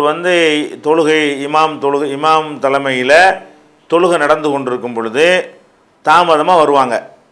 சில பேர் 2வது ரக்காத்து நடக்கும்போது வருவாங்க, சில பேர் 3வது ரக்காத்து இருக்கும்போது வருவாங்க, சில பேர் 4வது ரக்காத்து நடக்கும்போது வருவாங்க. இப்படி தாமதமாக வரக்கூடியவங்களுக்கு அந்த ரக்காத்து எப்போ கணக்கில் சேரும் என்று சொன்னால், இமாம் ருக்குவுக்கு போகிறார்ல, அந்த ருக்குவில் போயாவது சேர்ந்துடணும். ருக்குவை அவரோட சேர்ந்து செஞ்சிட்டோம்னு சொன்னால் நம்ம அதுக்கு முந்தி அல்ஹம்து ஓதுனது, அந்த சூரா ஓதுனது, அந்த ரக்காத்து நம்ம பங்கெடுக்காட்டாலும் அது நமக்கு சேர்ந்து கொள்ளும். இப்போ முதல் ரக்காத்துக்கு நம்ம வர்றோம், நம்ம இமாம் ருக்குவில் இருக்கும்போது தான் ருக்குவில் சேர்ந்துட்டோன்னு வைங்க, அப்போ 4 ரக்காத்துமே நம்ம கிடைத்து விடுகிறது. ஏன், 3 ரக்காத்தை முழுமையாக நம்ம சேர்ந்துட்டோம், முதல் ரக்காத்தில் ருக்குவில் சேர்ந்துட்டோம்னு சொன்னால் நமக்கு ரக்காத்து கிடைத்து விடுகிறது. இது ஓகே. அதே நேரத்தில் இப்போ 4வது ரக்காத்து நடந்து கொண்டு இருக்கும்போது ருக்குவில் சேர்ந்தோன்னு வைங்க, அப்போ என்ன செய்யும், நமக்கு 1 ரக்காத்து கிடைச்சி போச்சு, மீதி 3 ரக்காத்தை எழுந்து நம்ம தொழ வேண்டும். இதுலேயும் ஒரு பிரச்சனை இல்லை. அவர் என்ன கேட்குறாருன்னா, இப்போ ருக்குவை அடைஞ்சால் தானே ரக்காத்து கிடைக்கும்னு இருக்கிறது. அப்படி இருக்கும் பொழுது 4வது ரக்காத்துக்கு வர்றாரு, ருக்குவை முடிஞ்சிருச்சு, ருக்குவை தாண்டி இமாம் சஜிதாவுக்கு போயிட்டார், அல்லது அத்தையாத்து இருப்பில் உட்காந்துருக்கிறாரு, இப்போ போய் சேர்ந்தா எதுவும் கிடைக்குமா? அதான் அவருடைய கேள்வி. ரக்காத்து கிடைக்காது, ஆனால் 27 மடங்கு நன்மை ஜமாத்தில் சேருவதற்கு இருக்கு இல்லையா, அது கிடைக்கும். நமக்கு என்ன தான் கிடைக்காது, ஒரு ரக்காத்தை அடைவதற்கு தான் ருக்குங்கிற ஒரு எல்லை வகுக்கப்பட்டிருக்குது. ரக்காத்து தான் அவர் கிடைக்காதே தவிர, அவர் போய் அத்தஹியாத்தில் இருக்கும்போது சேர்ந்துட்டார்னு சொன்னால் தனித்து தொழுவதை விட கூட்டாக தொழுவது 27 மடங்கு நன்மைக்கு உரியது என்று ரசூல் ஸல்லல்லாஹு அலைஹி வஸல்லம் 25, 27 இப்படி பல மாதிரி அறிவிப்பு இருக்கிறது. அந்த நன்மைகள் இருப்பதாக சொல்லியிருக்கிறாங்க இல்லையா, அது கிடைக்கும். ஏன்னா அவர் ரக்காத்து கிடைக்காது, அவர் சேர்ந்துட்டார். ஜமாத்தில் எந்த நேரத்தில் வேண்டாலும் என்ன செய்யலாம், சேரலாம். அதுக்காக நின்றுட்டு இருக்க தேவையில்லை. நமக்கு ரக்காத்து கிடைக்காது என்று சொன்னதில் இருந்து தொழுகை கிடைக்காதுன்ற சொல்லலையில் ஜமாத்து கிடைக்காதுன்னு சொன்னாங்க. அந்த ரக்காத்து கிடைக்காதுன்னு குறிப்பிட்டு சொல்லும் பொழுது மற்றது கிடைக்கும் தானே அர்த்தம். அப்போ நம்ம அந்த ஜமாத்தில் சேர்ந்துட்டோம்னு சொன்னால் அந்த சஜிதா, அந்த அத்தஹியாத் எல்லாம் அது எக்ஸ்ட்ரா ஒரு போனஸாக செய்கிறோம்னு அர்த்தமாகுமே தவிர, அதனால என்ன நமக்கு லாபம் கிடைக்கும், தனியாக தொழுவதற்கு கிடைத்த நன்மையை விட ஜமாத்தாக தொழுவதற்கு கிடைக்கக்கூடிய கூடுதல் நன்மை நமக்கு கிடைத்து விடும். ரக்காத்து கிடைக்காது. சலாம் கொடுத்த பிறகு எழுந்து 4 ரக்காத்தையும் தொழுதோமே, ஆனால் 4 ரக்காத்தையுமே ஜமாத்தோடு நம்ம தொழுதோம் என்ற ஒரு நன்மை நமக்கு கிடைத்து விடும்.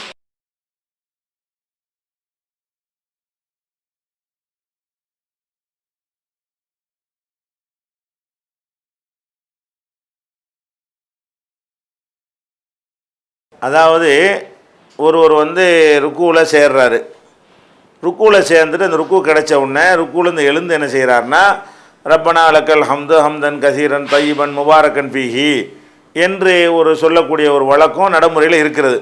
இப்படி எல்லாரும் சொல்லலாமான்னு கேட்குறாங்க. இதை முதல்ல விளங்கி கொள்ள வேண்டும். ரசூல் ஸல்லல்லாஹு அலைஹி வஸல்லம் அவர்கள் ருக்குவிலேருந்து எழுந்து என்ன சொல்லணும் என்று 4 விதமான வார்த்தையை கற்று தந்திருக்கிறாங்க. என்ன கற்று தந்திருக்கிறாங்க, ரப்பனா லக்கல் ஹம்துன்னு கற்று தந்திருக்கிறாங்க. ரப்பனா வலக்கல் ஹம்து, லக்க விட வானா சேர்த்துக்கிறது, ரப்பனா லக்கல் ஹம்துன்னு கற்று தந்திருக்கிறாங்க. ரப்பனா வலக்கல் ஹம்துன்னு கற்று தந்திருக்கிறாங்க. அல்லாஹும்ம ரப்பனா லக்கல் ஹம்துன்னு கற்று தந்திருக்கிறாங்க.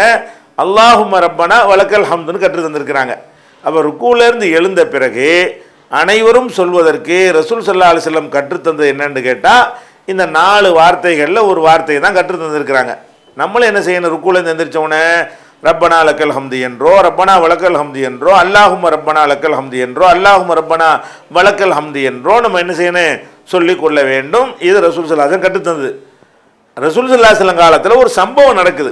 ஒரு ஆள் என்ன செய்கிறாருன்னு கேட்டால் லேட்டாக வர்றாரு. லேட்டாக வரும்போது ரசூல் ஸல்லல்லாஹு அலைஹி வஸல்லம் ஓடி வந்து என்ன செய்கிறாரு, வேகமாக ஓடி வர்றாரு. ஓடி வந்து ருக்கு அவருக்கு கிடச்சி போச்சு. ருக்கு கிடைச்சவொன்னே அவருக்கு சந்தோஷம் தாங்க முடியலை. ருக்கு கிடைச்சி சந்தோஷம் தாங்க முடியலை. எந்திரிச்சு என்ன செய்கிறாருன்னு கேட்டால் ரசூல் ஸல்லல்லாஹு அலைஹி வஸல்லம் வழக்கமாக சொல்லி தந்ததை விட்டுட்டு என்ன செய்கிறாருன்னா, ரப்பனா லக்கல் ஹம்து ஹம்தன் கசீரன் தையிபன் முபாரக்கன் ஃபீஹி அப்படின்ற இறைவா உனக்கே புகழ், பாக்கியம் நிறைந்த புகழ், கணக்கு விளக்கு இல்லாத புகழ் உனக்கே உரியது அப்படின்ட்டு அதுக்கு நன்றி செலுத்துவதற்காக வேண்டி, தனக்கு ருக்கு கிடைத்து விட்டதை நன்றி செலுத்துவதற்காக வேண்டி அந்த சஹாபி அப்படி சொல்லுகிறார். சொல்லிட்டு மற்றபடி அவர் தொடர்ந்துக்கிட்டு இருக்கிறார். அதுக்கப்புறம் தொழுகையெல்லாம் முடித்த பிறகு ரசூல் ஸல்லல்லாஹு அலைஹி வஸல்லம் வந்து இது யாருப்பா இது மாதிரி செஞ்சது அப்படின்னு கேட்குறாங்க. நான் தான் செஞ்சேன். நீ சொன்ன சொல்லை பதிவு செய்வதற்காக வேண்டி 30க்கு மேற்பட்ட வானவர்கள் வந்து போட்டி போட்டாங்க. அந்தளவுக்கு நான் பதிவு பண்ணுவேன், நீ பதிவு பண்ணுவேன்ட்டு நல்ல அழகான வார்த்தையை நீ சொல்லிவிட்டாய் என்று ரசூல் ஸல்லல்லாஹு அலைஹி வஸல்லம் சொன்னார்கள். இந்த ஒரு ஹதீஸை வைத்துக்கொண்டு என்ன செய்கிறாங்கன்னா, அதிகமான இந்த அஹ்ல ஹதீஸுங்கிற ஒரு ஜமாத்தை சேர்ந்தவங்க வந்து எல்லாருமே என்ன செய்வாங்கன்னா, இதை இமாம் வந்து ரப்பனா லக்கல் ஹம்துன்னு சொன்ன உடனே ஹம்தன் கசீரன் தையிபன் முபாரக்கன் ஃபீஹிங்கிறது என்ன செய்கிறாங்க, எல்லாருமே சத்தம் போட்டு சொல்வதை ஒரு வழக்கமாக்கி இருக்கிறாங்க. இதில் நம்ம என்ன கேட்கணும், இவர் வந்து தொழுகையில் ருக்குவிலிருந்து எழுந்ததற்காக ஒரு துவா இருக்குல்ல, அந்த அடிப்படையில் அவர் அந்த வார்த்தையை சொல்லலை. ருக்கு கிடைத்து விட்டதே என்ற சந்தோஷத்தில் தான் அவராக நெஞ்சார் அதை சொன்னார். அதை வந்து ரசூல் ஸல்லல்லாஹு அலைஹி வஸல்லம் வந்து மலக்குகள்லாம் பதிவு செய்கிறதாக அதை சொல்லிட்டாங்க. இப்படி நடந்த பிறகு சஹாபாக்கள் அத்தனை பேருமே இதையே தங்களுடைய வழக்கமாக்கிக்கிட்டாங்களா? ஆக்கலை. அந்த ஒருத்தர் அந்த ஒரு தடவை சொன்னார் என்பதை தவிர அப்புறம் ஒவ்வொரு சஹாபிகளும் இந்த ரப்பனா லக்கல் ஹம்துலாம் விட்டுவிட்டு இந்த சஹாபி எதை சொன்னாரோ, எதை எழுதுவதற்கு மலக்குகள் போட்டி போட்டாங்கன்னு சொன்னாங்களோ அதையேவா அனைவரும் சொன்னார்கள்.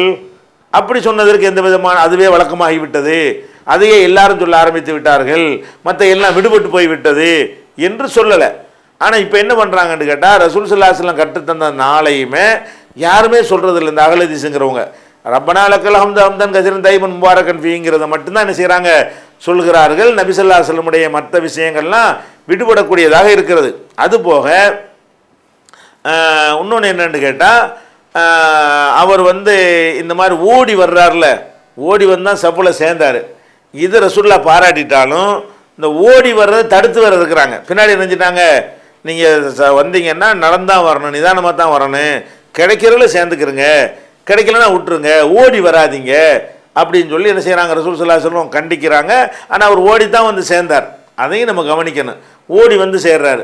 அதே மாதிரி என்ன செய்கிறாங்கன்னா, ஜாதக்கல்லா ஹிர்சன் உலாத்தாவது ஒருத்தர் வந்து ருக்குவுக்கு வெளியவே செய்தா செய்கிறார். அவர் என்ன செய்கிறாருன்னா, வர்றாரா வந்து ருக்குவில் வந்து சஃபில் நிற்கிறதுக்கு முன்னாடியே என்ன செய்கிறாரு, ரக தூண சஃபி சஃபுக்கு வெளியிலே ருக்கு செஞ்சுட்டு வந்து சேர்றாரு.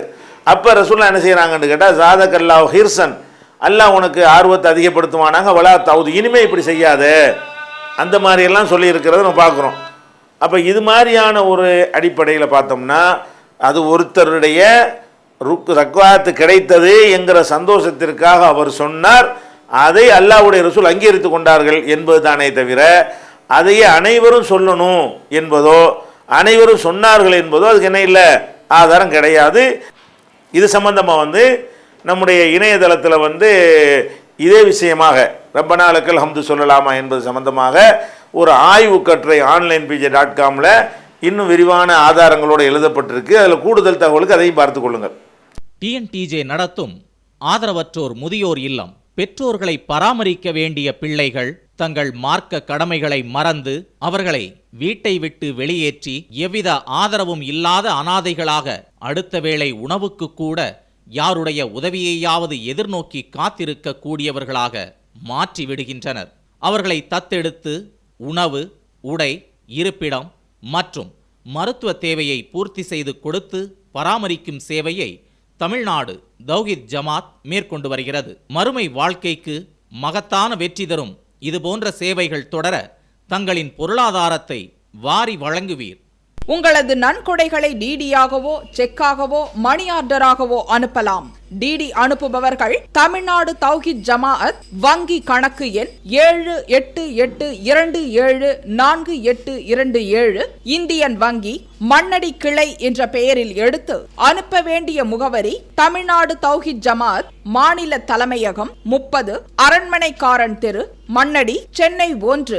திருக்குரான் தமிழாக்கம் பி ஜெயினுலாபிதீன். அனைவருக்கும் புரியும் எளிய நடை. தேவைப்படும் வசனங்களுக்கு தெளிவான விளக்கங்கள். கலை சொற்களின் விளக்கங்கள். திருக்குரான் எவ்வாறு அருளப்பட்டது, எவ்வாறு தொகுக்கப்பட்டது என்பது குறித்து முழுமையான விளக்கம். நபிகள் நாயகம் ஸல்லல்லாஹு அலைஹி வஸல்லம் காலம் முதல் இன்று வரை குர்ஆன் பாதுகாக்கப்பட்ட வரலாறு. திருக்குரான் இறைவனின் வார்த்தைகள் என்பதற்கான அடுக்கடுக்கான ஆதாரங்கள். முந்தைய பதிப்புகளை விட மெருகூட்டப்பட்ட செய்திகள், கூடுதலான பக்கங்கள், அழகிய வடிவமைப்பு, உயர்தரமான பைண்டிங். விலை ரூபாய் 350 மட்டுமே. வெளியீடு மூன் பப்ளிகேஷன் நம்பர் 83/3 முதல் மாடி மூர்தரு மண்ணடி சென்னை 1. போன் 65690810.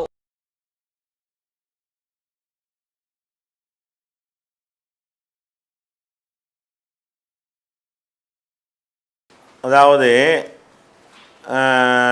பாரசீக நாட்டில் கிஸ்ராங்கிற மன்னர் இறந்த உடனே அவருடைய மகள் ஆட்சி பொறுப்பை ஏற்றுக்கொண்ட செய்தி நபிகள் நாயகம் ஸல்லல்லாஹு கிடைத்த பொழுது லை யுஃப்லிஹ கௌமுன் வல்லவ் அம்ரஹும் இம்ராத்துன், எந்த சமுதாயத்தினுடைய தலைமை பொறுப்பை பெண்கள் ஏற்றுக்கொண்டார்களோ அந்த சமுதாயம் ஒருபோதும் வெற்றி பெறாது என்று ஒரு வார்த்தையை சொன்னாங்க.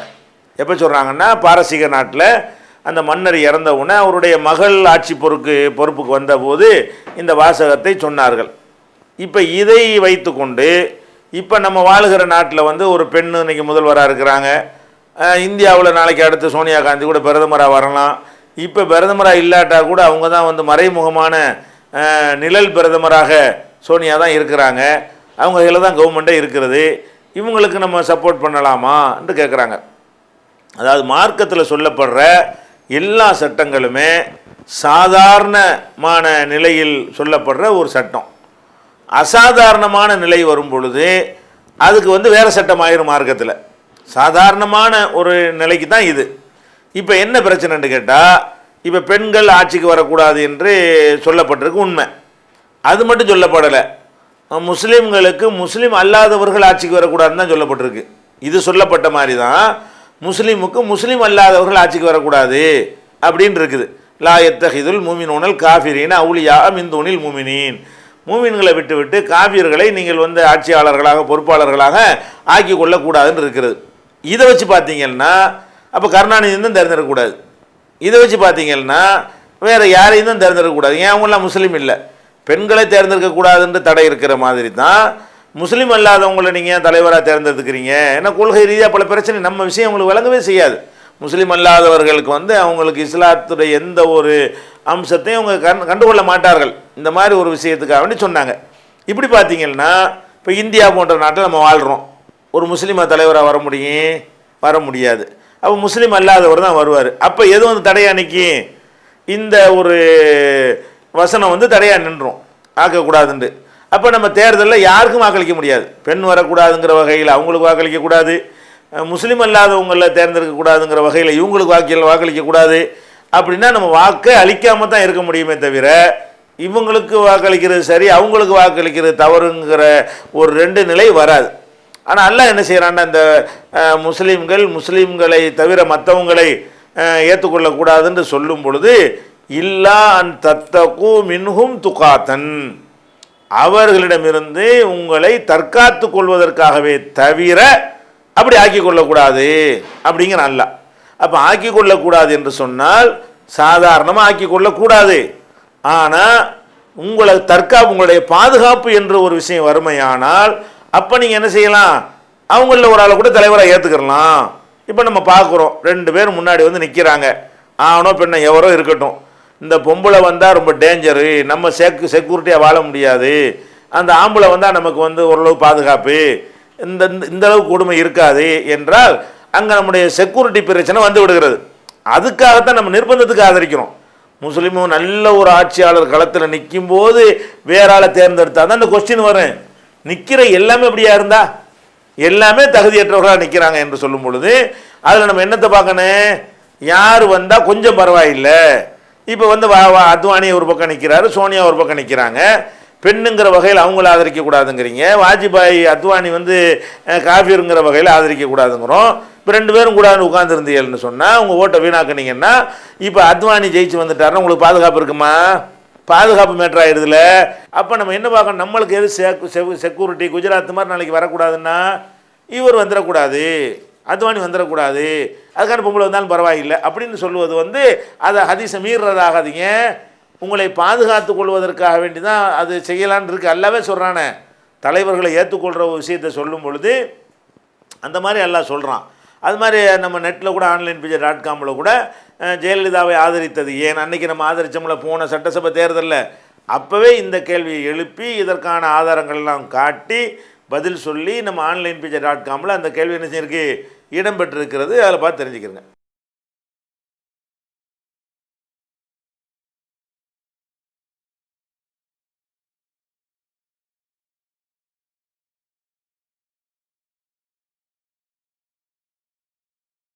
அதாவது அல்லாஹ்வுக்கு இணை கற்பிக்காமல் ஒருத்தர் இருப்பாரையானால், மற்ற பாவங்கள் செஞ்சிருப்பாரையானால், அவர் ஒரு நேரம் இல்லாட்டி ஒரு நேரம் கடைசியில் சொர்க்கத்துக்கு வந்துட்டு தான் போகிறாரு.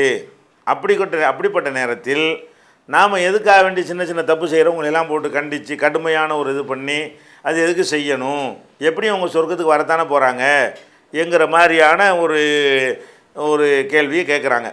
முதல்ல விளங்கி கொள்ள வேண்டும். அதாவது நிரந்தர நரகத்திற்கு போகக்கூடாதுங்கிறது உண்மை, அதுதான் முதன்மையான குறிக்கோளாக இருக்க வேண்டும். ஆனால் நிரந்தர நரகம் வந்து அல்லாஹ்வுக்கு இணை கற்பித்துட்டாங்கன்னா அவங்க நிரந்தரமாக போயிடுவாங்க, சொர்க்கத்துக்கு வரவே முடியாது. அதுக்கு நம்ம அதுக்குரிய முக்கியத்துவம் கொடுக்குறோம். எதுக்கு முக்கியத்துவம் கொடுக்குறோம்? அல்லாஹ்வுக்கு இணை கற்பிக்கிற காரியம்னு வந்துருமையானால் அதில் ரொம்ப கடும் போக்கை நம்ம கையாளுகிறோம், அதுக்கு எதிராக கடும் பிரச்சாரத்தை முடுக்கி விட்டுக்கிட்டு இருக்கிறோம், அதுக்கு எதிராக கடுமையான நிலைப்பாட்டை நம்ம வந்து எடுக்கிறோம். அது வந்து நிரந்தர நரகத்தில் ஒருத்தர் தள்ளிடும் என்பதற்காக அதை செய்கிறோம். மற்ற பாவங்கள்லாம் வந்து நிரந்தர நரகத்தில் தள்ளாட்டாலும் அந்த பாவத்துக்கு எல்லாம் தண்டிச்சான்னு சொன்னால் அவர் நரகத்துக்கு போவார், போயிடக்கூடாது என்பதற்காக அதையும் கண்டிக்கிறோம். நம்ம என்ன பார்க்குறோம்னு கேட்டால், நீங்கள் என்ன பார்க்குறீங்கன்ற கேள்வி கேட்ட சகோதரர், அவங்க தான் கடைசியில் சொர்க்கத்துக்கு வந்துடுவாங்களே அப்படின்னு சொல்கிறீங்க. கடைசியில் சொர்க்கத்துக்கு வந்துடுவாங்க, கடைசியிலன்னா அது வரைக்கும் உங்களுக்கு தாங்குகிற சக்தி இருக்குதா? நம்முடைய சேர்ந்த சகோதரன் வந்து பல லட்சம் வருடங்கள் கருவி கட்டையாக போய் சீலு சலத்தை குடித்து கள்ளி மரத்தை சாப்பிட்டு நெருப்பாலான போர்வையை போற்றி கொண்டு சம்மட்டி அடி வாங்கிக்கிட்டு லட்சோப வருடங்கள் கடந்து அவன் வந்து அவ்வளவுக்கு வேதனைப்பட்டு அதுக்கு பிறகு சொர்க்கத்துக்கு வருவாங்கிற ஒரு இதுக்காக வேண்டி நீங்கள் ஏற்றுக்குருவீங்களா இதை? அதுலேருந்து அவனை காப்பாற்றணுமா இல்லையா? கொஞ்ச நாள் கிடக்குறேன்னா சின்ன விஷயமா அது? கடைசியாக சொர்க்கத்துக்கு வர்றது வாஸ்தவம் தான். உங்களுக்கு என்ன செய்கிறோன்னா, ஒரு உதாரணத்துக்கு சொல்லிக்கிறோமே, உங்களுக்கு வந்து பிரியாணிலாம் ஆக்கி வச்சுட்டு இது கடைசியாக பிரியாணி தருவேன், அது வரைக்கும் இந்த அடியெல்லாம் வாங்கிக்கன்னு என்ன செய்கிறாங்க, சவுக்கு எடுத்துக்கிட்டு 100 அடி 200 அடி கொடுக்குறாங்க. நம்ம தான் கடைசியாக பிரியாணி கிடைக்க போகுதில்ல அப்படின்னு இந்த அடியை வாங்கிட்டு இருப்பீங்களா நீங்கள்? இப்போ அந்த அடி இல்லாமல் பிரியாணி கிடைக்கிறதுக்கு ஒரு வழியை தானே நீங்கள் பார்க்கணும். அதை வாங்கிக்க அடி தானே வாங்கிட்டு போப்பா, கடைசியில் சோறு கிடைக்கிதுல்ல அப்படின்னு யாராவது சொல்லுவோமா? அப்போ நரகண்ட விளையாட்டுமான்னு நினைக்கக்கூடாது. நரகம்னு சொன்னால் 5 செகண்ட் எல்லாம் போட்டால் நம்ம தாங்க இயலாது. நம்முடைய பாவங்களுக்காக வேண்டி ஒரு 5 செகண்ட் உள்ளதில் எடுத்தாண்டு வைங்க, அதே நமக்கு தாங்க முடியாது என்ற அளவுக்கு கொடூரமான ஒரு தண்டனை இருக்கும் பொழுது அந்த கொடூரமான தண்டனையை நம்ம உம்மத்தை சேர்ந்தவர்கள் நம்முடைய சகோதரர்கள் ஒருவர் கூட அனுபவிக்கக்கூடாது என்பதற்கு நம்மளால் என்ற முயற்சி செய்கிறோம். நிரந்தர நரகத்திலிருந்து காப்பாற்றினா போதும், கடைசியாக சொர்க்கத்துக்கு போனால் போதும்னு நினச்சிடாதீங்க. இந்த மாதிரி நினைப்பே நமக்கு தப்பாக போயிடும், அல்லாஹ்வுக்கு கோபத்தை ஏற்படுத்தி விடும். நம்ம எதுக்கு ஆசைப்படணும்? யாரெல்லாம் உன்னுடைய அந்த வேதனை எங்களுக்கு 5 நிமிஷம் கூட தாங்க இயலாது, எடுத்தெடுப்புலே சொர்க்கத்துக்கு போகக்கூடிய மக்களை எங்களை ஆக்கிறேன். அல்லாஹ்ட்ட வந்து ஒரு நாள் என்பது வந்து 50,000 வருஷம். இன்ன யோமன் இந்த ரப்பிக்கே 50 அல்பசனத்தின் மிம்மா தவுத்தூன். அல்லாஹ்விடத்தில் ஒரு நாள் என்பது உங்கள் கணக்குப்படி 50,000 வருஷம். ஒரு நாள் அல்லாஹ் உள்ளதுக்கு போட்டாலும் 50,000 வருஷம் வணங்கிக்கிறங்க. ஒரே ஒரு நாள் நரகத்தில் போட்டால் கூட 50,000 வருஷம் உங்கள் கணக்குக்கு நீ என்ன செய்யணும், வேக வேண்டி வரும். தாங்க முடியுமா நமக்கு? அப்போ நம்ம என்ன ஆசைப்படணும்? நிரந்தர நரகத்திற்குலேருந்து தப்பிக்கணும், கண்டிப்பாக தப்பிக்கணும். அதே நேரத்தில் எடுத்த எடுப்பில் சொர்க்கம் செல்ல வேண்டும். நம்முடைய பாவங்களை எல்லாம் மன்னித்து எடுத்த எடுப்பில் சொர்க்கம் செய்யக்கூடியவர்களாக மாறணும். அதுக்கு தான் நம்ம மக்கள் பிதத்து செஞ்சாங்கன்னா அது நரகத்தில் சேர்த்துரும். நல்ல காரியம்னு செய்கிறீங்க, இதை செஞ்சு நீங்கள் நரகத்துக்கு போயிடுவீங்க. நிரந்தர நரகத்துக்கு போக மாட்டாங்க. ஷிர்க் இல்லாமல் இருந்தால் நிரந்தர நரகத்துக்கு போக மாட்டாங்க. ஆனால் நரகத்துக்கு போவாங்களே, அதையே நம்ம அந்த மக்களுக்கு தெளிவுபடுத்தாமல் இருக்கணும் என்பதற்காக வேண்டி நம்ம அதை எச்சரிக்கிறோம். இன்னும் சொல்ல போனால் இப்படி நீங்கள் இப்படி சொல்வதற்கு, இப்படி சிந்திப்பதற்கு குர்ஆன் ஹதீஸில் ஆதாரம் இருக்குதா? அப்போ ரசூல் ஸல்லல்லாஹு அலைஹி வஸல்லம் அவர்கள் வந்து இந்த நிரந்தர நரகத்துக்கு போகிற அந்த ஒரு டாப்பிக்கை தான் 23 வருஷம் பேசுனாங்களா? மற்ற தப்புகள்லாம் ஜினாவை பற்றி பேசலையா? திருட்டை பற்றி பேசலையா? வேறு கோல் புறம் அதை பற்றிலாம் பேசலையா? அதெல்லாம் வந்து நிரந்தர நரகத்தில் அனுப்பாத அப்படிங்கிறதுக்காக வேண்டி கோல் வேணாலும் சொல்லிக்க, புறம் வேணாலும் பேசிக்க அப்படின்னு ரசூலுல்லாஹ் சொன்னாங்களா? அப்போ நபிகள் நாயகம் ஸல்லல்லாஹு அலைஹி வஸல்லம் அவர்கள் நிரந்தர நரகத்துக்கு போகிற டாப்பிக்கை மட்டும் மக்களுக்கு சொல்லிவிட்டு மற்ற விஷயங்களில் ரொம்ப கருணையோடவும் அவங்கள வந்து அதுக்கு தூண்டுற விதமாகவும் நடந்து கொண்டு இருந்தால் நம்மளும் அந்த முன்மாதிரியை சொல்லிவிட்டு அல்லாட்ட தப்பிச்சுட்டு போயிடலாம். அப்போ ரசூல் ஸல்லல்லாஹு அலைஹி வஸல்லம் அவர்கள் சின்ன சின்ன அற்பமான விஷயத்தையும் சொன்னாங்களா சொல்லலையா? அற்பமான விஷயத்துக்கு கடுமையான கோபத்தை காட்டினாங்களா இல்லையா? அப்போ தீமையாக இன்னும் சொல்லப்போனால் தீமையான காரியத்தை கண்டால் கையால் தடுங்க வாயால் தடுங்கிறதெல்லாம் எதுக்கு உள்ளது? இதுக்கு உள்ளது தானே. அப்போ எல்லாத்தையும் தடுக்கணும்னு அவ்வளோ ஆயத்துகள் நன்மையை ஏவி தீமையை தடுக்கக்கூடிய கூட்டம் இருக்கட்டும்னு சொல்வது இந்த ஷிர்க் விஷயத்துக்கு மட்டும்தானே? அப்போ உங்களில் ஒரு கூட்டம் வந்து நன்மையை மீன் பிடிக்கிற விஷயத்தை கூட அல்லாஹ் என்ன செய்கிறான்? சனிக்கிழமை வரம்பு மீறினாங்களே ஒரு கூட்டம், அவங்கள பற்றி எல்லாம் சொல்லும். சனிக்கிழமை வரம்பு மீறுவது வந்து நிரந்தர நரகத்துக்குள்ளதா இல்லை தானே? அதை பற்றி எல்லாம் என்ன சொல்லி காட்டுறான்? சனிக்கிழமை மீன் பிடிக்கக்கூடாதுன்னு தடுத்திருந்தோம். அன்னைக்கு பார்த்து மீன்கள் நிறைய வந்து ஓரங்களில் நிற்க ஆரம்பித்தது, கரைகளில். அதை பார்த்தோம் ஒரு சாரார் போய் மீறி போய் நினைஞ்சாங்க, மீன் பிடிச்சாங்க. இன்னொரு சாரார் போய் தடுத்தாங்க. இன்னொரு சாரார் ஏன்பா போட்டு தடுக்கிறீங்க, அவங்க போனால் போயிட்டு போகிறாங்கப்பான்னு சொன்னாங்க என்று எல்லாம் சொல்லிவிட்டு யாரை காப்பாற்றணும்? தடுத்தவர்களை காப்பாற்றணும். மீன் பிடிச்சவனையும் அதை அவங்களுக்கு சப்போர்ட்டாக முட்டு கொடுத்தவனையும் அழிச்சிட்டோம் அப்படின்னு எல்லாம் சொல்லி காட்டுறான். அப்போ இது ஒன்று நிரந்தர நரகத்துக்குள்ள பாவமா? சனிக்கிழமை மீன் பிடிக்காதேன்னு சொல்லி அவங்க மீன் பிடிச்சாங்களே, அது நிரந்தர நரகத்தில் தள்ளாது. ஆனால் அதையும் தான் கண்டிச்சாங்க. அப்போ அதுக்கு தான் வேதனை இறங்குனுச்சு. அதனால் தீமையை தடுக்கிற விஷயத்தில் நிரந்தர நரகத்திலிருந்து தடுக்கிற மாதிரி ஒரு வினாடி நரகத்துக்கு போகாமலும் நம்ம மக்களை தடுக்க வேண்டும். இப்போ நம்ம உங்கள் புள்ள இருக்குது, ஒரு புள்ள வந்து என்ன செய்ய, அடுப்பில் பயங்கரமான வந்து நெருப்பு இருக்கிறது, அதுக்கு போகும்போது நீங்கள் தடுப்பீங்க. ஒரு விளக்கில் லேசாக என்ன செய்கிறீங்க, ஒரு குத்து விளக்கில் கொஞ்சம் நெருப்பு எரிஞ்சிக்கிட்டு இருக்குது, அதில் போய் குழந்தை கையை வைக்க போகுது, அப்போ தடுக்காமல் இருப்பீங்களா? அதையும் தான் தடுப்பீங்க, இதையும் தான் தடுப்பீங்க. அப்போ சின்ன ஒரு முள் குத்துனா நீங்கள் தடுக்காமல் இருப்பீங்களா? உங்கள் புள்ள வந்து பிளேடை எடுத்து இறக்க போனாலும் தடுப்பீங்க, ஒரு முள் குத்த போனாலும் தடுக்கத்தானே செய்வீங்க. அப்படியான ஒரு இறக்கம் தானே சமுதாயத்தின் மீது நம்ம காட்டணும். அதுக்குரிய வழிமுறைகள் நம்ம என்ன செய்கிறோம்? எல்லா தீமைகளையும், எல்லா பாவங்களையும், எல்லா பிதத்துகளையும் விட்டு நம்ம தடுக்கிறோம். இதை நம்ம விளங்கி கொள்ளணும். சில பேர் அப்படி அலட்சியமாக இருக்கிறார்கள். நம்ம ஷிர்க் வைக்கல, எப்படியும் சொர்க்கத்துக்கு போயிடுவோன்ட்டு. நீ எப்படியும் சொர்க்கத்துக்கு போயிடுவ, அது வரைக்கும் நீ தாங்குவியா? அது வரைக்கும் உள்ள உன்னால் தாங்கிட முடியுமா? அப்படி யோசிச்சு பார்க்கணும். அதனால் நிரந்தர நரகத்தை விட்டு தப்பித்து கொண்டோம் என்று சொல்லிவிட்டு இருமாப்பாக மற்ற பாவத்தில் மூழ்கி கிடந்துடக்கூடாது. ஒரு நாள் கொடுத்தாலும் தாங்க இயலாதுங்கிறத விளங்கி கொள்ள வேண்டும்.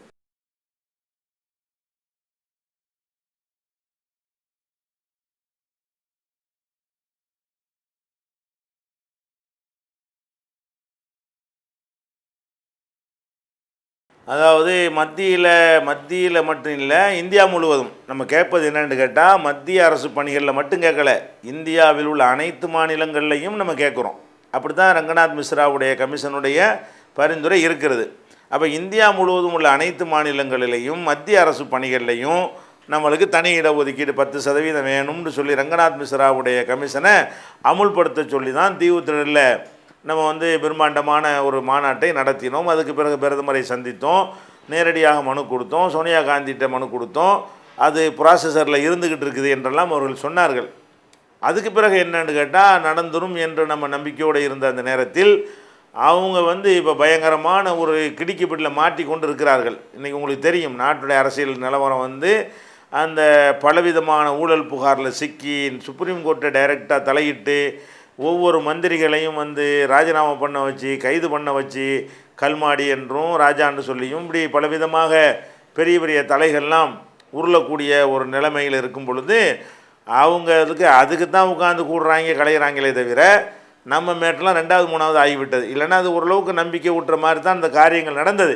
இப்போ அவங்க வந்து இன்றைக்கி அதுக்கடையில் இந்த சங் பரிவார கும்பலாம், அந்த அண்ணா ஹசேரன்னு ஒரு சங் பரிவாரத்துக்காரன், அதே மாதிரி இவன் ஒருத்தன் இந்த ராம்தேவுண்டு ஒரு சங் பரிவாரம், கருப்பு பணம், இவங்கெல்லாம் கருப்பு பணம் முதலைகள். இவங்க கருப்பு பணத்தை ஒழிக்க போகிறோன்னு சொல்லி என்ன செய்கிறான், உண்ணாவிரதம் ஸ்டண்ட் அடித்து அது ஒரு பெரிய ஒரு மீடியாக்கள் பூரா சங் பரிவாரத்தின் கையில் இருக்கிறதுனால இப்படியெல்லாம் செய்யக்கூடிய நேரத்தில் இதை எப்படி முறியடிக்கிறது, அவர் கைது பண்ணாமல் எப்படி காப்பாற்றுறது, இவரை கைது பண்ணாமல் எப்படி காப்பாற்றுறது, எப்படி கோர்ட்டில் தப்பிக்கிறது என்று அவங்களுடைய அஜெண்டா மாறி இருக்கிற காரணத்தினால இதை நீங்கள் என்ன சொன்னாலும் இப்போ காது கொடுக்குற நிலையில் இல்லை. இப்போ கிட்டத்தில் ஒரு போராட்டம் நடத்தினா கூட அது காதில் ஏறவே ஏறாது. சமயம் பார்த்து தான் போராட்டம் பண்ணணும். கொஞ்சம் ஒரு நார்மலுக்கு இதையும் காது கொடுத்து கேட்பாங்க என்கிற ஒரு நிலைமை வந்தால்தான் என்ன செய்ய முடியும், இந்த கோரிக்கையை வென்றெடுக்க முடியும். எல்லாமே அப்படி தான். கோரிக்கையை வென்றெடுக்கிறதா இருந்தால் அதுக்கு காலம் கணியணும், நேரம் பார்த்து அடிக்கணும். எல்லா நேரத்துலையும் போட்டு கூட்டி கத்திட்டு போயிடக்கூடாது.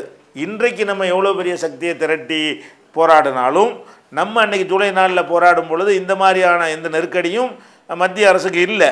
அந்த மாதிரி ஒரு நேரத்தில் நம்ம போராட்டத்தை நடத்தினோம். இப்போ மத்திய அரசாங்கம் எக்கச்சக்கமான நெருக்கடிகளில் சிக்கியிருக்கிற காரணத்தினால இன்னும் இந்த கூட்டணி கட்சிகள்லாம் விலகி போய் ஆட்சி கவிழக்கூடிய மாதிரியான ஒரு பிரச்சனையெல்லாம் அவங்க எதிர்கொள்ள வேண்டி வந்தாலும் வரலாம்.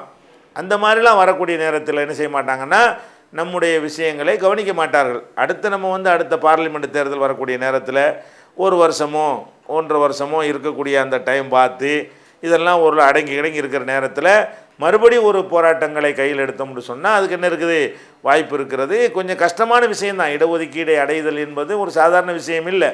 ஆனால் நம்ம 3% வேண்டி நம்ம 1995 இருந்து நம்ம பல வருடங்கள் 2010-8 வரைக்கும் நீங்கள் கணக்கு பண்ணிக்கிறீங்க, எத்தனை வருஷம்னு பாருங்கள். 13 வருஷம் போராடி இருக்கிறோம் 3% வேண்டி. அப்போ அது மாதிரி இன்றைக்கி சொல்லி நாளைக்கு கிடச்சிரும்லாம் அவள் லேசாகவும் நினச்சிடக்கூடாது. நம்ம அதுக்கு ரொம்ப கடுமையான போராட்டங்கள்லாம் பண்ணணும். 1-2 மேலும் போராட்டங்கள் பண்ணி தான் அதை பெற முடியும். இன்ஷா அல்லாஹ் நாங்கள் அதெல்லாம் உன்னிப்பாக கவனித்து கொண்டிருக்கிறோம். சந்தர்ப்பத்துக்கு தகுந்தவாறு நம்ம என்ன செய்வோம், காய் நவர்த்தி எப்படியாவது இந்த இடஒதுக்கீட்டை அதிகரிக்கிறதுல நாங்கள் கவனம் செலுத்துவோம்.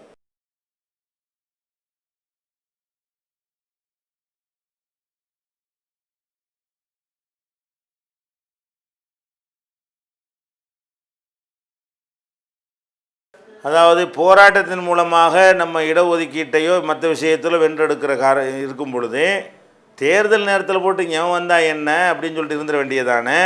அதுக்கு ஏன் நம்முடைய பொருளாதாரத்தையும் நம்முடைய உழைப்பையும் வீண் பண்ண வேண்டி இருக்கிறது என்று கேட்குறாங்க. இது ஒரு நுணுக்கமாக நீங்கள் கவனிக்க வேண்டிய பல விஷயம் இருக்கிறது. நம்முடைய போராட்டங்களுக்காக வேண்டி இந்த கோரிக்கை நிறைவேற்றுறாங்கல்ல, அதுக்கு அர்த்தம் என்ன நீங்கள் விளங்கிக்கிறணும். போராட்டத்தினால் அவர்கள் கோரிக்கை நிறைவேற்றுறதுக்கு என்ன அர்த்தம் என்றால், போராட்டத்தில் இத்தனை லட்சம் மக்கள் வந்திருக்கிறார்கள், இவர்கள் ஓட்டு போடுவார்கள் அல்ல மாற்றி போடுவார்கள் என்கிற அச்சத்தினால தானே தவிர நமக்கு பயந்து கொண்டு இல்லை. ஒரு இயக்கத்திற்கு பயந்து கொண்டு அவங்க தரவே மாட்டார்கள். அவங்க அரசியல்வாதிகள் எதை சிந்திப்பார்கள் என்று சொன்னால் ஓட்டு மட்டும்தான் அவர்களுக்கு கணக்கு. நீங்கள் எவ்வளவுதான் போராட்டம் பண்ணாலும் சரி, 100 பேர் நின்று போராட்டம் பண்ணீங்கன்னு வைங்க, அதை வாங்கி குப்பை கூடையில் போட்டுருவாங்க. அந்த மனுவை வாங்கி குப்பை கூடையில் எரிஞ்சிருவாங்க. ஏன், 100 ஓட்டு தான் லாஸ் ஆக போகுது. உங்களுக்கு லட்சோப மக்களை திரட்டும் பொழுது தான் ஆஹா இந்த ஓட்டெல்லாம் வேறு பக்கம் போனால் நம்ம ஜெயிக்க முடியாது, அல்லது இந்த ஓட்டெல்லாம் நம்ம பக்கம் வந்தால் நம்ம ஜெயிக்க முடியும், அப்போ நம்ம கொடுக்கலாமா வேணாமான்னு யோசிப்பார்கள். அப்போ இந்த தேர்தல் நேரம்தான் நம்முடைய கோரிக்கைகளை நிறைவேற்றுவதற்கு பேரம் பேசுகிற நேரம். போராட்டம் நடத்திடுவோம், குறித்து வச்சுக்கிடுவாங்க. அந்த நேரத்தில் ஒன்றும் செய்ய மாட்டார்கள், தரவும் மாட்டார்கள். தேர்தல் நெருங்கின உடனே என்ன செய்வாங்க, நம்ம ஆதரவு தேவைன்னு வரும்போது அணுகுவாங்க. அப்போ தான் என்ன செய்வோம், தருவீங்களான்னு கேட்போம். அடுத்து ஜெயிச்சு வந்தால் தருவோன்னு தான் சொல்லுவானே தவிர இப்போவே தரணுன்னு ஒரு வேலையும் சொல்ல மாட்டான். என்ன செய்வோம், முடிஞ்ச அளவுக்கு தராமல் இருந்துருவோம், இப்போ தேர்தலில் நம்ம வாக்குறுதி கொடுப்போம் அப்படின்னு சொல்லுவார்கள். இது எதுக்கு அப்படி சொல்கிறாங்க, நம்ம ஒரு பெரிய கூட்டத்தை திரட்டி காட்டியிருக்கிறோம், இந்த கூட்டமெல்லாம் இடஒதுக்கீடு கொடுத்தால் ஓட்டு போடும்னு சொல்கிறாங்க என்ற ஒரு காரணத்தினால தான். அப்போ எல்லாத்தையும் செஞ்சுட்டு அறுவடை செய்கிற நேரத்தில் ஒதுங்கிக்கிட்டோம்னா, அதாவது நெல்லை போடுறோம், அதுக்கு தண்ணி பாய்ச்சுறோம், நாற்று நடுறோம், களை எடுக்கிறோம், உரம் போடுறோம், எல்லாம் நினச்சி அறுவடைக்கு தயாராக இருக்கும் பொழுது நம்ம பாட்டுக்கு வேலையை விட்டு போயிட்டோம்னு சொன்னால் அதில் என்ன நன்மை இருக்கும். போராட்டங்கள்னால் நம்ம கோரிக்கை வென்றெடுக்கிறோம்னா இப்படித்தான். போராட்டங்களின் மூலமாக மக்களை திரட்டுறோம். இந்த மக்களை திரட்டி அவங்க உள்ளத்தில் ஒரு கருத்துருவாக்கத்தை உண்டாக்குறோம். ஓ, இந்த கொள்கையை, இந்த விஷயத்தை முஸ்லீம்கள் ஒரு பெரிய விஷயமாக எடுக்கிறார்கள், அதை பதிய வைக்கிறோம். இப்போ தேர்தல் நேரத்தில் என்ன பண்ணுறோம், ஒரு டிமாண்டு மாதிரி வைக்கிறோம். யார் பகிரங்கமாக அதை ஆதரிக்கிறார்களோ அவன் ஜெயிப்பானா தோப்பானாங்கிறதெல்லாம் விட்டுவிட்டு 3% கம்மி, அதை அதிகப்படுத்தி தருவோங்கிற ஒரு கருத்துருவாக்கம் முதல்ல ஏற்பட்டுட்டாலே போதும். அடுத்து தருவது ஈஸியாகிரும். உங்களுக்கு சரியாக தான் இருக்குது, குறையவெல்லாம் இல்லைன்னு நினச்சாருன்னா நம்ம தருவானா, முதல்ல எதை ஒத்துக்கிற வைக்கணும்? ஆமாம், உங்களுக்கு தந்தது கம்மி தான், அதிகமாக தான் தரணும், 10வது தான் என்பதை முதல்ல ஒத்துக்கிற வைப்போம். இன்றைக்கி சொல்லி நாளைக்கெல்லாம் கிடைக்காது. இந்த 3 5 எவ்வளோ ஆக்குறதா இருந்தால் முதல்ல என்ன வரணும்? எல்லா கட்சியுடைய உள்ளத்துலையும் முஸ்லீம்களுக்கு கொடுத்தது கம்மின்னு அவங்க நினைக்கிறாங்க, கூட்டுனா தான் நம்ம அவங்களுடைய திருப்தியை பெற முடியும் என்ற கருத்தை முதல்ல உண்டாக்கி கொண்டா தான் அடுத்து எந்த கவர்மெண்ட் அதை சட்டமாக்கினாலும் எல்லா கட்சியும் ஆதரிப்பாங்க. அந்த ஒரு மசோதா நிறைவேற வாய்ப்பாக இருக்கும். அந்த மாதிரியான ஒரு அடிப்படையில் தான் தேர்தலில் நம்ம ஒரு நிலைப்பாடு எடுக்கிறோம். அதே நேரத்தில் நீங்கள் இதுக்கு முந்தி உள்ள தேர்தலில் இந்த தேர்தலையும் பார்த்தீங்கன்னா, இதுக்கு முந்தின தேர்தலில் எல்லாம் நம்ம மின்னல் வேக சுற்றுப்பயணம், சூறாவளி சுற்றுப்பயணம் என்று பயங்கரமான முறையில் பம்பரமாக நம்ம வேலை செய்தோம். இந்த தேர்தலை பொறுத்த வரைக்கும் அதிகபட்சமாக போனால் மாநில நிர்வாகின்னு எடுத்தால் நானும் 2-3 பேர் தான் 2-3 கூட்டங்களில் தான் நாங்கள் பேசியிருக்கோமே தவிர, பெரிய அளவில் போன பாராளுமன்ற அதுக்கு முந்தின சட்டமன்ற தேர்தலில் இதுவே ஒரு வேலையாக எடுத்து சுற்றுப்பயணமாக எடுத்து 20 நாள் தொடர் பிரச்சாரம், தெருமுனை கூட்டங்கள், அதே மாதிரி சூறாவளி பிரச்சாரம், அது மாதிரியான ஒரு பெரிய லெவலில் நம்ம உழைக்கவெல்லாம் கிடையாது. நீங்கள் பண விஷயத்தை உழைப்பு சொன்னீங்க, அதையும் நம்ம கவனத்தில் கொண்டோம். சரி, நம்ம ஒரு தார்மீக ரீதியாக நம்ம ஆதரவு கொடுத்துருவோம், ஒரு மேலோட்டமாக சில வேலைகளை செய்வோம், அப்படி தான் செஞ்சுருக்கோமே தவிர குறைச்சிருக்கிறோம். ஒவ்வொருத்தரும் காதில் இறங்கிட்டாங்கன்னா கூட போய்கிட்டே இருப்பாங்க, லேசாக அப்படி ஆதரிப்பாங்க, இன்னும் கொஞ்சம் போவாங்க, 2 கலந்துருவாங்க, ஒன்றுமில்லாமல் போயிடுவாங்க. நம்ம என்ன செய்கிறோம்? போன தடவை ஜெயலலிதாவுக்கோ போன பார்லிமெண்ட் தேர்தலில் எந்த அளவுக்கு வேலை செஞ்சோமோ அதில் 10% வேலை கூட இந்த தேர்தல் நம்ம செய்யவே இல்லை. என்ன செஞ்சோம்? என்னை பொறுத்தவரை 3 மீட்டிங் நம்ம கொடுத்தோம். அதுவும் முக்கியமான ஒரு காரணத்துக்காக வேண்டி கொடுத்தோம், உங்களுக்கு தெரியும். அப்போ அந்த மாதிரியான ஒரு நோக்கத்துக்காக வேண்டி சில கூட்டங்கள் கொடுத்ததை தவிர நாடு பூரா பம்பரமாக இறக்கி விட்டு இதே ஒரு வேலையாக்கி அந்த மாதிரியெல்லாம் நம்ம என்ன செய்யலை. அவ்வளோ முழுசாகவெல்லாம் நேரத்தையும் பணத்தையும் செலவழிச்சிடாத அளவுக்கு, அதுவும் அந்தந்த வேட்பாளர்கள் விரும்பி செலவழிக்கிற அளவுக்கு நடத்திக்கிறங்க, கை காசு எதுவும் போட்டுறாதீங்க. இந்த மாதிரி தான் நம்முடைய செயல்பாடு அமைஞ்சிருக்கிறது. அதில் நான் கவனம் செலுத்தணும். இன்ஷா அல்லாஹ் ரொம்ப ஒரு அதிகம் என்ற மாதிரி டோஸ் அதிகம் என்று சென்ற முறை விமர்சனம் வந்ததுனால இந்த முறை ரொம்ப ஒரு லிபரலாக ரொம்ப ஒரு கட்டுப்பாட்டோடு தான் இந்த தடவை பிரச்சாரத்தை நம்ம செஞ்சுருக்கிறோம். அதனால் தேர்தலில் ஒரு ஆதரவு எதிர்ப்பு நிலை எடுக்காட்டி ஒன்றும் கோரிக்கை பெற முடியாது. இவங்க தரலைன்னா எதிர்த்து நிற்பாங்கங்கிற ஒரு கருத்தை காட்டணும், அதுதான் காரணம்.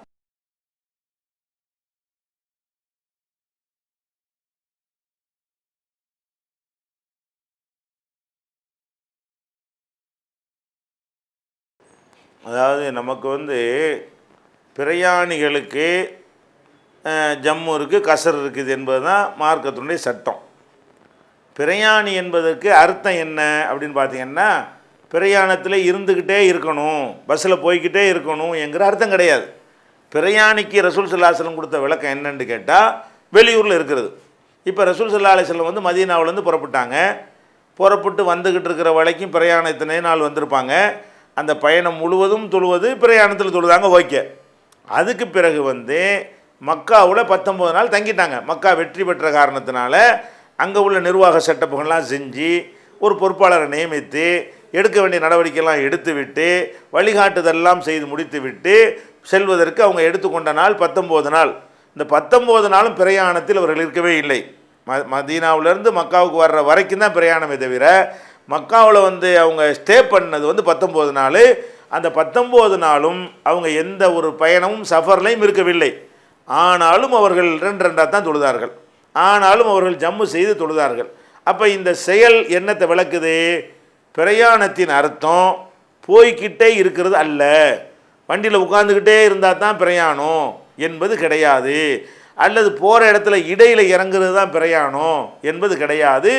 வெளியூரில் இருந்து விட்டாலேயே அது பிரயாணம்ன்றது அர்த்தம் காட்டுதா இல்லையா? 19 நாள் எங்கேயும் போகல தானே, எந்த பயணம் மேற்கொள்ளல தானே, நம்ம ஒரு ஊர்லான ஸ்டே தங்கியிருக்கிறோம் அப்படின்னு நினைத்து ரசூல்லா 4 ரக்காத் தொழவில்லை, 2 ரக்காத் தான் தொழுதார்கள்.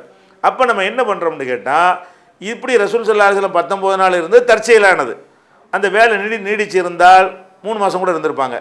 அந்த வேலை 5 நாளில் முடிஞ்சிருந்தால் 5 நாளில் கிளம்பியிருப்பாங்க.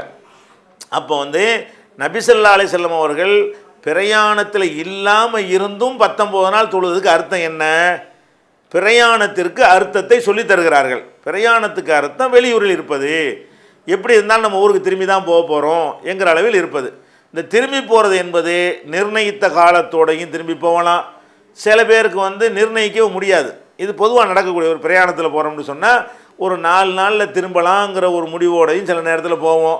சில வேலைகள் வந்து நமக்கே தெரியாது, 4 முடியும் 7 நாளாகவும் 10 நாளாகவும் இருக்கும், ரெண்டுமே பிரயாணம் தான். அப்போ அந்த அடிப்படையில் பார்க்கும்போது நீங்கள் எந்த மாதிரி விசாவில் வந்திருந்தாலும் நீங்கள் திரும்பி இங்கே வரப்போகிறீங்க. உங்களுக்கு அந்த நாட்டில் எந்த உரிமையும் கிடையாது, ஓட்டுரிமை கூட கிடையாது, சொத்துரிமை கிடையாது, உங்களுக்கு மற்ற அரபிகளுக்குரிய எந்த உரிமையும் கிடையாது. நான் இங்கே தங்கிக்கிறேன்னு சொன்னாலும் உங்களை விட போகிறது இல்லை, பார்சல் பண்ணி அனுப்பிடுவான். அந்த மாதிரிலாம் இருக்கக்கூடிய நேரத்தில் நம்ம பிரயாணத்தில் இருந்துக்கிட்டு இருக்கோம். நம்ம இருப்பது சஃபர் தான். நீங்கள் இருப்பது வந்து வெளிநாட்டில் இருக்கிற வரைக்கும் நீங்கள் பயணிகளாக தான் இருக்கிறீர்கள். எந்த நிமிஷம் வேண்டாலும் உங்களை வெளியேற்றி விட்டுருவான், அல்லது நீங்கள் வெளியேறிடுவீங்க, ஒரு குறிப்பிட்ட காலத்துக்கு பிறகாது வெளியேறிடுவீங்கன்னு இருக்குமையானால் நீங்கள் வந்து பிரயாணியாக தான் இருக்கிறீர்கள் அப்படிங்கிறது தான் நம்ம சொல்லியிருக்கிறோம். அது வந்து எல்லாருக்கும் பொருந்தும். ஒரு வருஷத்தில் வேலையை முடிச்சுட்டு போகிறவங்களுக்கும் பொருந்தும், எவ்வளோ நாள் தங்குறோன்னு அவங்களுக்கே தெரியாமல் இருக்கிறாங்கல்ல அவங்களுக்கும் தான் பொருந்தும். ஏன்னு கேட்டால் எவ்வளோ நாளில் போகணுன்னு தெரியாட்டாலும் கண்டிப்பாக போயிடுவோன்னு தெரியுமில்ல, எவ்வளோ நாளுங்கிறத உங்களுக்கு தெரியலே தவிர நம்ம இங்கே இருந்துட முடியாது, காலி பண்ணிடுவோம் என்றைக்கு இருந்தாலும், அல்ல நம்மளே கூட பிடிக்காமல் போயிடுவோம். அதுதான் நமக்கு தெரிகிறதுனால அது வந்து சஃபரில் தான் கணக்கு எடுத்து கொள்ளப்படும். ஆனால் ஒரு விஷயத்தை நம்ம அன்றைக்கி தெளிவாக சொல்லியிருக்கிறோம், இது மார்க் அடிப்படையில் ஒருத்தர் டெய்லி ஜம்மு பண்ணால் கூட கசர் பண்ணால் கூட கேள்வி கேட்க இயலாது. என்ன ஆதாரத்தை வச்சு அவர் குற்றம் பிடிக்கிறது?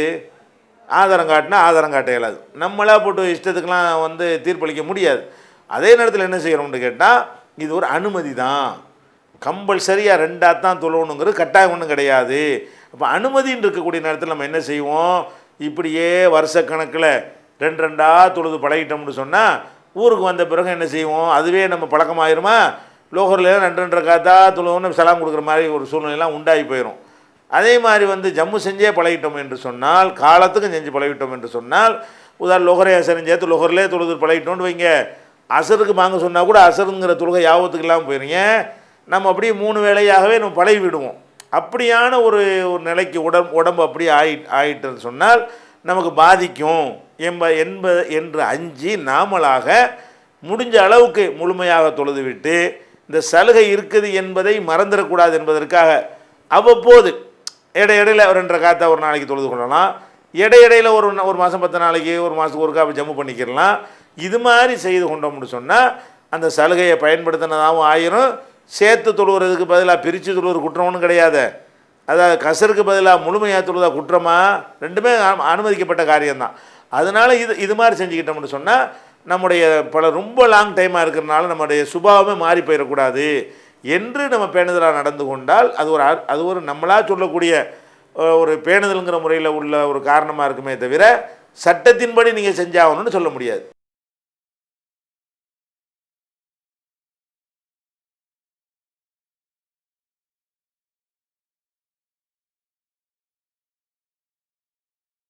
அதாவது இந்த தேர்தலில் வந்து ஒரு முஸ்லீம் வேட்பாளர் நிற்கும் பொழுது அவருக்கு எதிராக ஒரு காஃபிருக்கு ஓட்டு கேட்குறாங்க, ஒரு முஸ்லீமுக்கு ஓட்டு போடக்கூடாதுங்கிறாங்க, இதெல்லாம் உங்கள் தலைவர்கிட்ட கேளுங்க என்று சொல்லி ரஹமத்துல்லா இம்தாதி என்பவர் சொன்னதாக நீங்கள் கேட்குறீங்க. முதல்ல ஒரு விஷயத்தை விளங்கிக்கிறேன்னு, நம்ம எந்த ஒரு கேள்வியை நம்ம கேட்டாலும் அதில் நாம் உண்மையாளர்களாக இருக்க வேண்டும். யார் கேட்டாலும் எந்த கேள்வி கேட்டாலும் அதை அவர்கள் முதல்ல செயல்படுத்தக்கூடியவர்களாக இருக்க வேண்டும். இது முதலாவது ஒரு அடிப்படை. அப்படி இல்லைன்னா அவங்க வந்து குதர்க்க கேள்வி கேட்குறாங்களே தவிர இறையச்சத்துடன் கூடிய கேள்வி கேட்கலை. இப்போ வந்து இவங்க இந்த இப்போ தமுமுகவை எதிர்த்து நம்ம 3 இடத்துல ஒர்க் பண்ணோம் இல்லையா, இதை வச்சு கேட்குறாங்க. சரி, இப்போ யாருக்காக இப்படி கேட்குறாங்களோ அந்த இயக்கத்துக்காரங்க இதே மாதிரி தமிழ்நாட்டில் போட்டிக்கிட்ட எல்லா முஸ்லீமுக்கும் ஆதரவாக அறிக்கை விட்டாங்களா, அல்லது அதிமுகவில் போட்டிக்கிட்ட காஃபிருக்கு ஆதரவாக இருந்தாங்களா? அதிமுகவில் போட்டிக்கிட்ட காஃபிருக்கு ஆதரவாக இப்போ நம்ம துறைமுகம் தொகுதியில் அவங்களுடைய அலுவலகம் நம்ம அலுவலகம்லாம் அமைந்திருக்கக்கூடிய இந்த ஆஃபீஸும் அவங்க ஆஃபீஸும் அமைந்திருக்கக்கூடிய அந்த தொகுதியில் அதிமுகவில் கருப்பையாண்டு ஒருத்தர் போட்டிடுறாரு, முஸ்லீம் லீக் சார்பாக அல்தாஃப்னு போட்டிடுறாரு. இவங்க என்ன பண்ணாங்கன்னா கருப்பையாவுக்கு ஒரு தொப்பியை போட்டு வேனில் ஏற்றிக்கிட்டு ட்ரம் அடிச்சுக்கிட்டு வீடு வீடாக போய் முஸ்லீம்கள்கிட்ட ஓட்டு வாங்கி கொடுத்தாங்க, முஸ்லீம் ஓட்டுகளை திரட்டினாங்க. அப்போ இவங்க என்ன பண்ணியிருக்கணும், அல்தாஃப் முஸ்லீமும் கருப்பையா காஃபிருக்கு நம்ம ஓட்டு கேட்கக்கூடாது, முஸ்லீமுக்கு ஓட்டு கேட்கணும்னு நினச்சாங்களா? அவனே அப்படி நினைக்கலன்னு இவர் ஏன் நினைக்கிறாருன்னு கேட்குறேன். எவனுக்காக இவர் கேட்குறாரோ அவனே எப்படி தான் பண்ணுறான், அவன் சேர்ந்திருக்கிற கட்சியை பார்த்தானே தவிர முஸ்லீமை என்ன செய்யலை, பார்க்கல. நாகப்பட்டினத்தில் முஸ்லீம் லீக்கில் ஒரு வேட்பாளர் போட்டியிடுறாரு, அவர் முஸ்லீமு. அதை எதிர்த்து கம்யூனிஸ்டில் ஒருத்தர் போட்டியிடுறாரு, அவர் காஃபிரு. யாருக்கு வேலை செஞ்சாங்க இவங்க? முஸ்லீமுக்கு வேலை செஞ்சாங்களா, காஃபிருக்கு செஞ்சாங்களா? முஸ்லீமை தோக்கடிப்பதற்காக வேண்டி வரிந்து கட்டி கொண்டு இவங்க நினைஞ்சாங்க வேலை செய்தார்கள். நம்ம கண்ணு முன்னாடி என்ன செஞ்சோம், பார்த்தோம். அதே மாதிரி இவங்க 1000 விளக்கில் ஜின்னாண்டு ஒருத்தர் போட்டிக்கிட்டார் திமுக சார்பாக. அவரை எதிர்த்து வந்து முஸ்லீம் அல்லாத வளர்மதிங்கிற ஒரு பெண்ணு போட்டிக்கிடுது. இவங்கெல்லாம் யாருக்கு ஆதரவு வேலை செஞ்சாங்க?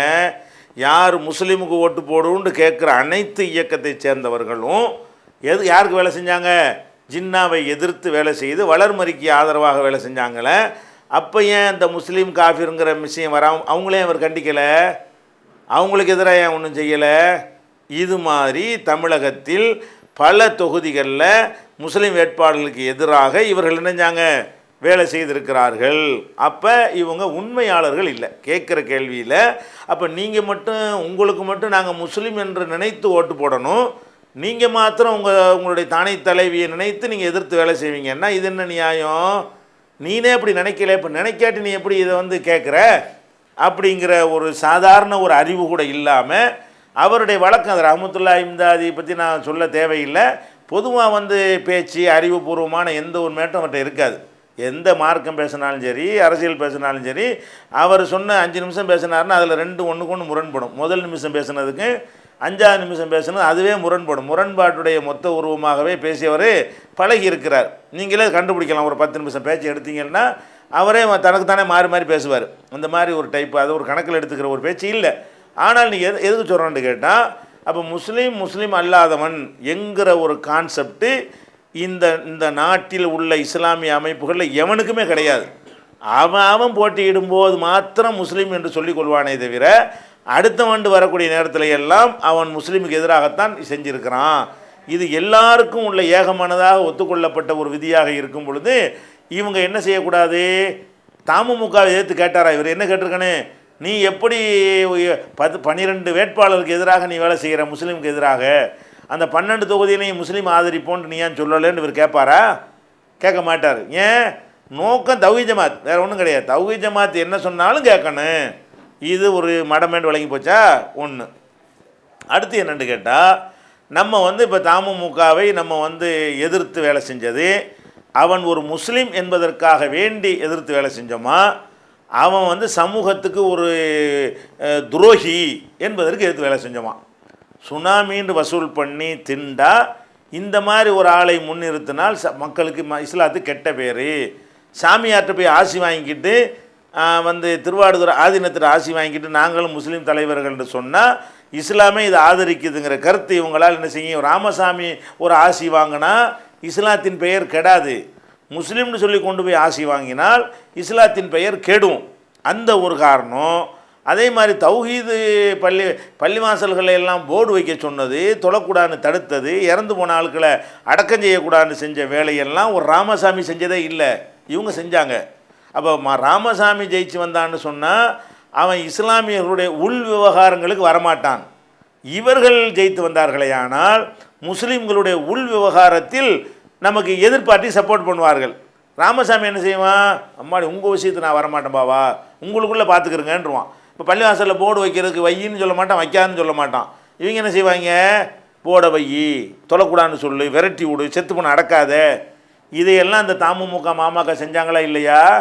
அப்போ முஸ்லீமை அடக்க விடக்கூடாதுன்னு அவர் தடுப்பாராம். ஆனால் அவருக்கு ஓட்டு போடணுமா? நம்ம முஸ்லீம் நினச்சி ஓட்டு போடணுமா? அடக்க விடான்னு தடுக்கிறார அது பரவாயில்லையாம். அடக்கம் செய்யக்கூடாதுன்னு தடுக்கிறார அது பரவாயில்லையாம். ஆனால் எது செய்யக்கூடாதான்? ஓட்டு மட்டும் கரெக்டாக போட்டுருணும். முஸ்லீமு ஒருத்தன் தனக்குத்தானே உங்களை நீங்களே அழித்து கொள்ளாதீர்கள் நல்லா சொல்கிறானே, வலாத்துல்கு ஐதீக்கும் இல்லை தகுலுக்கா, உங்களை நீங்களே அழித்து கொள்ளாதீர்கள்ங்கிறான். இவனுக்கு ஓட்டு போட்டோம்னா நம்மளை அழிக்கிறதவர் என்ன? ஒவ்வொரு இடத்துலையும் போய் வந்து நமக்கு எதிரான வேலையை தானே செய்யுவான். மூத்த பொண்ணை அடக்கம் பண்ண விட மாட்டான்ல, சண்டை போட்டுட்டு இருப்போமா இல்லையா?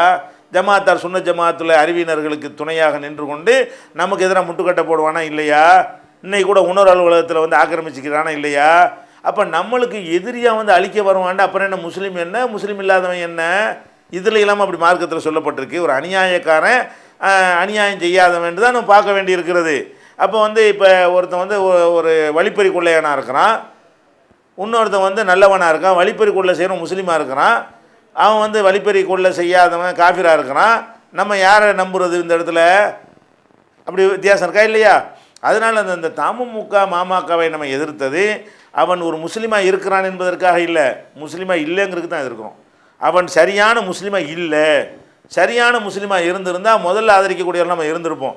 அவன் சரியான முஸ்லீமாக இல்லாமல் இஸ்லாத்தின் பெயரை சொல்லி தன்னை முன்னிறுத்தி கொள்வதற்காக வேண்டி மரியம் பிச்சைக்கு இரங்கல் தெரிவிக்கிறான், எந்திரிச்சு நிற்கிறான், அம்மா வர்றாங்கன்னு எந்திரிச்சு நிற்கி கும்பிடு போடுறான். இவ்வளோ கேவலப்பட்ட ஒரு இஸ்லாத்துக்கு எதிரான செயலை செய்கிறதுக்கு பேர் இஸ்லாமிய கலரை வேற பூசிக்கிட்டு நாங்கள் நாலாந்தர அரசியல்வாதி தான் சொல்லிட்டு போயிட்டு அது ஒரு கணக்கு.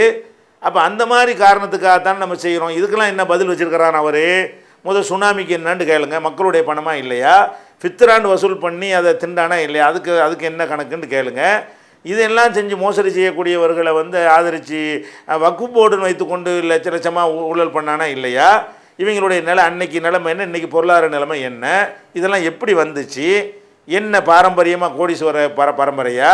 அப்போ இவங்களுக்கு மாத்திரம் இந்த மாதிரி பணங்கள்லாம் குவிந்தது எப்படி, சொத்துக்கள் பெருகினது எப்படி, அதெல்லாம் கேட்கணுமா இல்லையா? நேரடியாக விவாதத்துக்கு வாங்க நிரூபிக்கணும்னு கூட்டுமா இல்லையா? வக்குசத்தை தாரவாத்து கட்சிக்காரனுக்கு கொடுத்துட்டு போனாங்களே. ஒருத்தன் ஒரு கட்சிக்காரன் திமுக அதிமுககாரன் வக்கு போர்டில் இருந்து அப்படி செஞ்சுருப்பானா? முஸ்லீம் சமுதாயத்தின் பேரை சொல்லிக்கிட்டு இருக்க போய் தானே முடிவுலையும் பண்ணாங்க. இப்படி நிறைய ஒட்டுமொத்த சமூகத்துக்கு கேடு என்பதை கடந்த காலத்தை நிரூபித்திருக்கிறாங்க. இன்னும் 5 வருஷத்தை நீங்கள் பாருங்கள், ஒட்டுமொத்த மக்களுக்கு காரி துப்பக்கூடிய வகையில் அவங்களுடைய ஒவ்வொரு செயலும் என்ன செய்யும் அமைந்திருக்கும். சட்டசபையில் பேசுனாலும் அவங்க என்ன சொல்கிறாங்களோ அது பேசுகிறாங்க. இலங்கைக்கு பொருளாதார தடை விதிக்கணும்னு பேசுகிறான். ஆனால் ஒரு நாட்டுக்கு போய் இந்த அமெரிக்க வல்லாண்மை பொருளாதார தடை விதிக்கிறது தப்புன்னு பேசிக்கிட்டு இருக்கிறோம். நீ என்னடா உலகத்துக்கு சட்டம் இல்லை, இலங்கைக்கு பொருளாதார தடை விதிச்சின்னா அந்த நாட்டு அமெரிக்கா வந்து தடை விதிக்க வற்புறுத்தி பேசுனீன்னு சொன்னால் அந்த நாட்டு மக்கள் பாதிக்கப்படுவாங்களா இல்லையா? அந்த நாட்டில் உள்ள முஸ்லீம்களுக்கும் பாதிப்பு தானே. அதே அமெரிக்கா உள்ள அநியாயம் பண்ணுறான், அவனுக்கு தடை விதிக்காமல் அவன் வந்து இலங்கைக்கு தடை விதிக்கணும்னு அவனை கோரிக்கை பண்ணணுன்னு ஒருத்தன் பேசியிருக்கான சட்டசபையில் போய். இவங்க எல்லாம் சமுதாயத்துடைய கோரிக்கை, இது இஸ்லாம் ஒத்துக்கிறதா? இதெல்லாம் உன் கட்சியுடைய கொள்கை இதுவாக தான் முன்னாடி இருந்துச்சா? ஏன்டா ஒரு நாட்டுக்காரன் இன்னொரு நாட்டுக்காரனுக்கு பொருளாதார தடை விதிக்கிறீங்க? ஒவ்வொரு நாடும் இறையாண்மை மிக்க நாடாவில் இருக்கணும் அப்படி சொல்ல வேண்டியவன் அதிமுகவில் கூட்டணி இருக்கிறதுனால நேற்று சட்டசபையில் என்ன பேசுகிறாங்க? பொருளாதார தடை விதிக்கணும், இலங்கைக்கு வந்து ஈராக்கில் செஞ்ச மாதிரி இலங்கையை செய்யணுங்கிறான். ஈராக்கில் செஞ்சு அநியாயம்கிட்டு இருக்கிறோம், அமெரிக்கா நீ ஏன்டா உலக சட்டாமில் பார்க்குறேன்ட்டு இவன் கொஞ்சம் சொல்கிறான், இலங்கைக்கு அதை பண்ணு, இலங்கையில் நம்ம லட்சக்கணக்கான முஸ்லீம் இருக்கான், அவனு சேர்ந்து சாவட்டும், இவங்க எல்லாம் சமுதாயத்துக்குள்ள ஆட்களான்னு கேட்குறேன். அப்போ ஒருத்தர் கூட்டணி வச்சுட்டா என்ன வேண்டாலும் நியாயப்படுத்திட்டு போகிறாங்களா இல்லை இஸ்லாத்தின் பேரில்? இது மாதிரி நிறைய இருக்குது, நீங்கள் போக பார்த்துக்கிறவங்க. அதனால் வந்து ரஹ்மத்துல்லாஹி இம்தாதி வந்து அவருடைய அறியாமை அவருக்கு இன்னும் வழங்காது, அவர் இப்படி தான் செய்வார், தான் அதை கண்டுக்கிற வேண்டியதில்லை.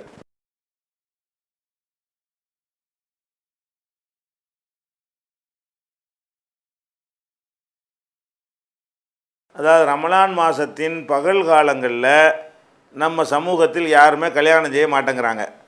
அப்போ இந்த கல்யாணம் செய்யக்கூடாதுன்னு மார்க்கத்தில் சட்டம் இருக்குதா அல்ல நம்மளாக உண்டாக்குற நடைமுறையான்னு கேட்குறாங்க. திருமணத்தை பொறுத்த வரைக்கும் நீங்கள் வந்து ரமலான் மாதமாக இருந்தால் கூட குடும்ப வாழ்க்கையில் ஈடுபடக்கூடாது என்பது பகலில் தான். இரவில் ஈடுபடுவதற்கு என்ன இல்லை, மார்க்கத்தில் தடை இல்லை. அப்போ அனுமதியே இருக்குது. குர்ஆனில் என்ன செய்யறான் அல்லாஹ் ரப்புல் ஆலமீன் அந்த நோன்பை பற்றின வசனங்களில் வந்து இரவுல அல்லான பாஷிரு உன்ன இப்போதெல்லாம் உங்களுக்கு வந்து லேசாக்கிட்டான், நீங்கள் அவங்களோட குடும்ப வாழ்க்கையில் ஈடுபட்டுக்கிறங்க அப்படின்னு சொல்லி இரவு நேரத்தில் உள்ள அந்த தடையை பிறகு நீக்கிட்டான் அல்ல. அதனால் நீங்கள் நோம்பில் கல்யாணம் பண்ணினா கூட பகலில் மாத்திரம் ஒதுங்கி இருந்து கொண்டு ராத்திரியில் என்ன செய்யலாம், தாராளமாக குடும்ப வாழ்க்கையில் ஈடுபடலாம். அதுக்கு மார்க்கத்தில் எந்த விதமான தடையும் இல்லை. அதில் என்ன மேட்ரு வருதுன்னா, எதனால் நடைமுறையில் இல்லாமல் போச்சுன்னு சொன்னால், திருமணம்னா ஒரு விருந்து ஒன்று கொடுக்கணும், அது ஒரு சுன்னத்து இருக்குது. அந்த விருந்தை கொடுக்க வந்து ராத்திரி சாமத்தில் போட்டு விருந்து கொடுக்கறது நம்ம சமூகத்தில் பழக்கம் இல்லை. பகலில் தான் விருந்து கொடுப்போம். நோம்புல கல்யாணத்தை வச்சோம்னா விருந்துக்கு போய் மக்களை கூப்பிட முடியுமா? இந்த ஒரு அடிப்படையில் நம்மளாக மார்க்கத்தில் தடை ஒன்றும் கிடையாது. நீங்கள் ராத்திரி விருந்தை கூட கொடுக்கலாம், கல்யாணத்தை ரமலானில் பண்ணிவிட்டு இரவில் விருந்து கொடுத்து கூட அந்த வலிமாவை என்ன செஞ்சுக்கலாம், நம்ம முழுமைப்படுத்தி கொள்ளலாம். ஆனால் நடைமுறையில் எதனால் இல்லாமல் போச்சுன்னு சொன்னால், நம்ம சமுதாயத்தை பொறுத்த வரைக்கும் விருந்துன்னா பகல் தான், ராத்திரி சாப்பாடுலாம் ஒரு சாப்பாடு மாதிரியே இல்லை என்கிற மாதிரி ஒரு பழக்கத்துக்கு நம்மளாக ஆகிட்ட காரணத்தினால நம்ம என்ன செய்கிறோம், பகல் நேரத்தில் போட்டு கல்யாணம் பண்ணிவிட்டு சாப்பிட நோம்பாளிகள் விருந்துக்கு இப்படி கூப்பிட்றது எல்லாம் நோம்பாளியாக இருப்பாங்க. நோம்பாளிகளை கூப்பிட்டு விருந்துக்கு வாங்கன்னு கூப்பிட முடியுமா? அது ஒரு காரணம். ரெண்டாவது, கல்யாணம் பண்ண பிறகு அப்போ தான் கல்யாணம் பண்ண புது மாப்பிள்ளை புது பொண்ணாக இருக்கக்கூடிய நேரத்தில் அவங்களுக்கு பகலில் கூட வரம்பு மீற வாய்ப்பு இருக்கிறது. இரவில் தான் அனுமதி இருந்தால் கூட பகலில் அவங்க லிமிட்டு தாண்டிட்டாங்கன்னா என்ன பண்ணுறது என்ற ஒரு அச்சமும் காரணமாக இருக்கலாம். ஆனால் மார்க்கத்தில் இது தடை இருக்கானா கிடையாது. நீங்கள் கூட ஒரு முன்மாதிரி என்ன செஞ்சுக்கலாம், ஒரு ரமலானில் உங்கள் குடும்பத்தில் ஒரு கல்யாணத்தையும் போட்டு ராத்திரிக்கு விருந்து வைங்க, ஒன்றும் தப்பு கிடையாது. பகல் விருந்துக்கு பதிலாக ராத்திரி விருந்தை போடுங்க. ரமலானில் உங்கள் குடும்பத்தில் ஒரு சகோதரர் கல்யாணம் பண்ணுங்க, அது ஒன்றும் தப்பே கிடையாது. மார்க்கத்தில் தடுக்கப்பட்ட ஒரு விஷயம் இல்லது, பழக்கத்தில் அப்படி விட்டுட்டாங்க.